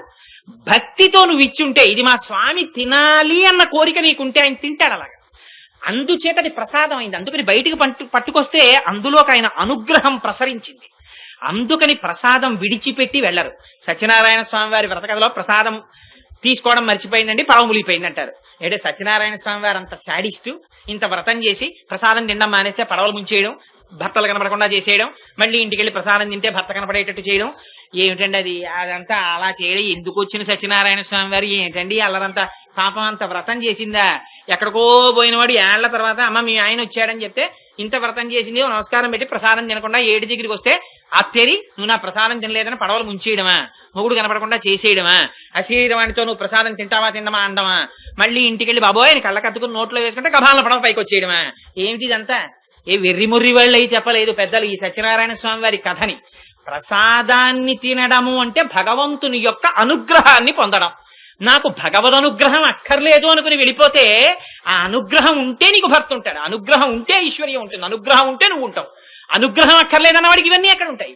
అందుకని లేవు. అనుగ్రహాన్ని నమ్ముకో అన్నీ ఉంటాయి. అందుకని కళ్ళకద్దుకుని నోట్లో వేసుకుంది, మళ్ళీ భర్త వచ్చాడు, మళ్ళీ అన్నీ వచ్చాయి. అందుకని ఆ కథ చెప్పడంలో సత్యనారాయణ స్వామి వారిని ఏదో భయంకరమైన వాడిగా చూపించడం కాదు. ఆయనకి నువ్వేమిస్తావు? ఆయన అనుగ్రహానికి ఇలా 2 చేతులు ఆ శిరస్సు వంచి నమస్కరించు, ఆయన అనుగ్రహాన్ని అపేక్షించు. అందుకే మనకి సాంప్రదాయంలో 9 వరకు నేను మిమ్మల్ని వేధించిన అంటే ఇవాళ వేధించదలుచుకోలేదు, 8:20 అయిపోయింది కాబట్టి. అందుకని పాపం మీరు క్యూలో వెళ్ళి మళ్ళీ ప్రసాదం తీసుకుని కళ్ళకద్దుకుని నోట్లో వేసుకుని ఎందుకంటే అంత కష్టపడ్డాం? అందులో అనుగ్రహం ఉంది. ఆ భగవద్ అనుగ్రహం లోపలికెడితే అది 6వ వంతు మనస్సు అవుతుంది. ఆ మనస్సు అయితే ఏం చేస్తుందో తెలుసా అండి? అదే మీకు ఉపద్రవం ఏదైనా వచ్చే సమయంలో సంకల్పం చేయిస్తుంది. ఇలా చెయ్యి తప్పుకో అని చెప్తుంది. అక్కడ పడుకునుంది పాము చీకట్లో, మీకు తెలియదు పావుందని, ఇట్లా వస్తారు. వాడు అదృష్టం ప్రసాదం తీసుకుని వచ్చాడు. 6వ వంతు మనస్సు అయ్యింది, భగవద్ అనుగ్రహం ప్రసరిస్తుంది. అందుకే నమశివాభ్యాం అశుభాపహాభ్యాం ఆపదాం అపహర్తారం దాతారం సర్వసంపదాం. ఆపదల్ని తీసి శుభాన్ని ఇవ్వడం అంటే ఏమిటో తెలుసా? జరిగినట్టు కూడా మనకి తెలియదు. 6వ వంతు మనస్సు అవుతుంది, లోపల సంకల్పం చేస్తుంది లోపల నుంచి. ఇలా వచ్చిన వాడు అక్కడ పాము ఉంది, ఇలా వెళ్ళిపోవాలి ఇంటికి. రోజు ఈ టైంకి ఒకసారి కోటేశ్వరరావు గారికి వెళ్ళి పుస్తకం ఇచ్చేద్దాం అనుకుంటున్నాను, అవ్వట్లేదు. ఇలా సరే ఇంక ఇవాళ ఏమైతే అవని ఆకలిస్తుంది కానీ ఒకసారి ఆ ముందు సందులో కోటేశ్వరరావు ఇంటికి వెళ్ళి పుస్తకం ఇచ్చి అలా వెళ్ళిపోదాం, అలా వెళ్ళిపోతారు. అలా వెళ్ళిపోవడం బతికేశాడు. బతికేసినట్టు తనకు తెలియదు. ఆ ప్రసాదం తీసుకోవడంలో ఉంది. 6వ వంతు మనస్సై కటాక్షిస్తుంది. విన్నప్పుడు మనస్సు లోపలన్నీ భావాలుంటాయి. దాని మీద ఆ ప్రసాదాన్ని తీసుకుంటే లోపల మనస్సు భగవంతుని యొక్క అనుగ్రహాన్ని బాగా ప్రోధి చేసుకుంటుంది. అందుకని మనకి సంప్రదాయంలో లేకపోతే ఇంతమంది కూర్చుంటే మొన్న ఎవరో ఆ భాను నర్సింగ్ హోమ్ వాళ్ళ ఎవరో మన గోవిందబాబు గారు చెప్పారు, వాళ్ళు ఎవరో ఇంత పులిహార చేయించాలని ప్రసాదం పెట్టాలని ఇవన్నీ ఆర్షధర్మంలో వెర్రివాళ్లై ప్రసాదాలు పెట్టడం, భగవంతుడికి నివేదన చేయడం, ఇవన్నీ శాస్త్రం తెలియక మర్యాద తెలియక పెట్టలేదు. ప్రసాదాలు పెట్టడం ప్రసాదాలు పెట్టడం, ప్రసాదాలు వితరణ చేయడం, తెల్లవారుజామున 3 గంటలకి లేచి తిరుప్పావై చేసి ఇవాళకి 25 రోజులు అయిందో ఏమో, నేను రోజు ఇంటికెళ్ళి అనుకుంటా, మళ్ళీ బ్రాహ్మీ ముహూర్తం అయ్యేటప్పటికి మహానుభావులు లేచి సుప్రభాతం అవి మొదలెట్టేస్తారు. రోజుకి 5-6 గంటలు కూడా పడుకుంటున్నారో పడుకోవట్లేదో వాళ్ళు. అంత కష్టపడి అంత శ్రద్ధతో ఎవరి కోసం చేస్తున్నారు? త్యాగంతో బతకడం నేర్పింది ఆర్షధర్మం. మనందరి కోసం వాళ్ళు నెల్లాళ్ళ నుంచి చేస్తున్నారు ఆ తిరుప్పావై. చేసి ఆ ప్రసాదాన్ని పట్టుకుని ఎంత అలిసిపోయినా పాపం అక్కడికి వచ్చి నించుంటారు ఆ గోవిందబాబు గారు. నించుని అందరికీ ఆ ప్రసాదం ఇచ్చి అందరూ ప్రసాదం పుచ్చుకుని వెళ్ళిపోయాక అమ్మయ్య అదే చాలనుకుని ఇంట్లో పెడతారు. ఎందుకంత కష్టపడ్డాం? ఆ భాను నరసింహం వాళ్ళు పులిహార ఇవ్వడం ఎందుకు ఇవ్వడం అంటే, అయ్యో వీళ్ళందరిలో భగవంతుడి అనుగ్రహం మనస్సుగా మారాలి, వీళ్ళందరూ రక్షింపబడాలి ఆయన అనుగ్రహంతో. ఇది వాళ్ళందరి తాపత్రయం, ఇది త్యాగం, ఇది భగవంతుని యొక్క బుద్ధిని అలవరచడం. దీనికోసం బతికింది ఆర్ష సమాజం, దీనికోసం బతికింది ఆర్షధర్మం, ఇది నేర్పింది. అందుకని ఇంతుంటే తీసుకెళ్లి అక్కడ ఇచ్చామండి, ప్రసాదంగా నలుగురికి పంచిపెట్టండి. తిరుమల వెడితే లడ్డూలు ఇస్తారు. అబ్బా తిరుమల లడ్డు ఎంత బాగుంటుందో అంటాడు. 2 లడ్డూలు ఇచ్చారు, వాడు తినడు. అమ్మో తిరుమల లడ్డు ఇన్నాళ్ళకి దొరికింది, ఎవరికి పెట్టకండి, తింటారా? ఇంటికి తీసుకొచ్చి ఏమండి ప్రసాదం తెచ్చామని నలుగురికి పంచిపెడతారు. మధురమైనది ఏది దొరికినా 10 మందితో కలిసి పంచుకు తినడం నేర్పింది. అదే తిరుప్పావై. తానొక్కడు అనుభవించకుండా 10 మందితో అనుభవించడం. అందుకని ఇదిగో ఇటువంటిది ఉందే, దీనికి సౌకుమార్యం అని పేరు. ఇదిగో ఈ 3 లక్షణములు ఉన్నది అమ్మవారి ఎర్రతామర వంటి చెయ్య. అటువంటి చేతిని దర్శనం చేస్తే అటువంటి లక్షణములు అబ్బుతాయిట. అందుకని అమ్మా మేము తీసుకోగలమా ఈ అహంకార మమకారములనేటటువంటి తలుపులు దగ్గరికి వేసుకుని దేహాత్మాభిమానం అనేటటువంటి గడియ పడిపోయింది, దీన్ని మేం తీసుకోగలమా అమ్మా? నువ్వు రావాలి, వచ్చి ఆ గడియ ఇలా తీయాలి. తీసినప్పుడు ఎలా తీయాలి? కేవలం ఇలా తీయడం కాదు, నువ్వు అలా తీసేటప్పుడు నీ చేతి గాజులు గల్లు అనాలి. మొట్టమొదట మాకు ఆ చేతి గాజుల గల్లు చెవిలో పడాలి.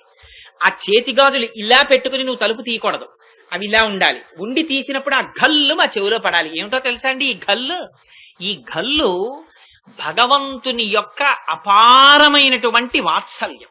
ఎందుకు వచ్చింది ఆవిడ లేచి, ఎందుకు నడిచొచ్చి తలుపు తీసింది అంటే, వాత్సల్యము అంటే అవతల వారిలో ఉన్నటువంటి గుణదోషములను విచారించక, నువ్వు పాపం చేశావా, నువ్వు పుణ్యం చేశావా, అసలు ఇవేమీ అడగడి.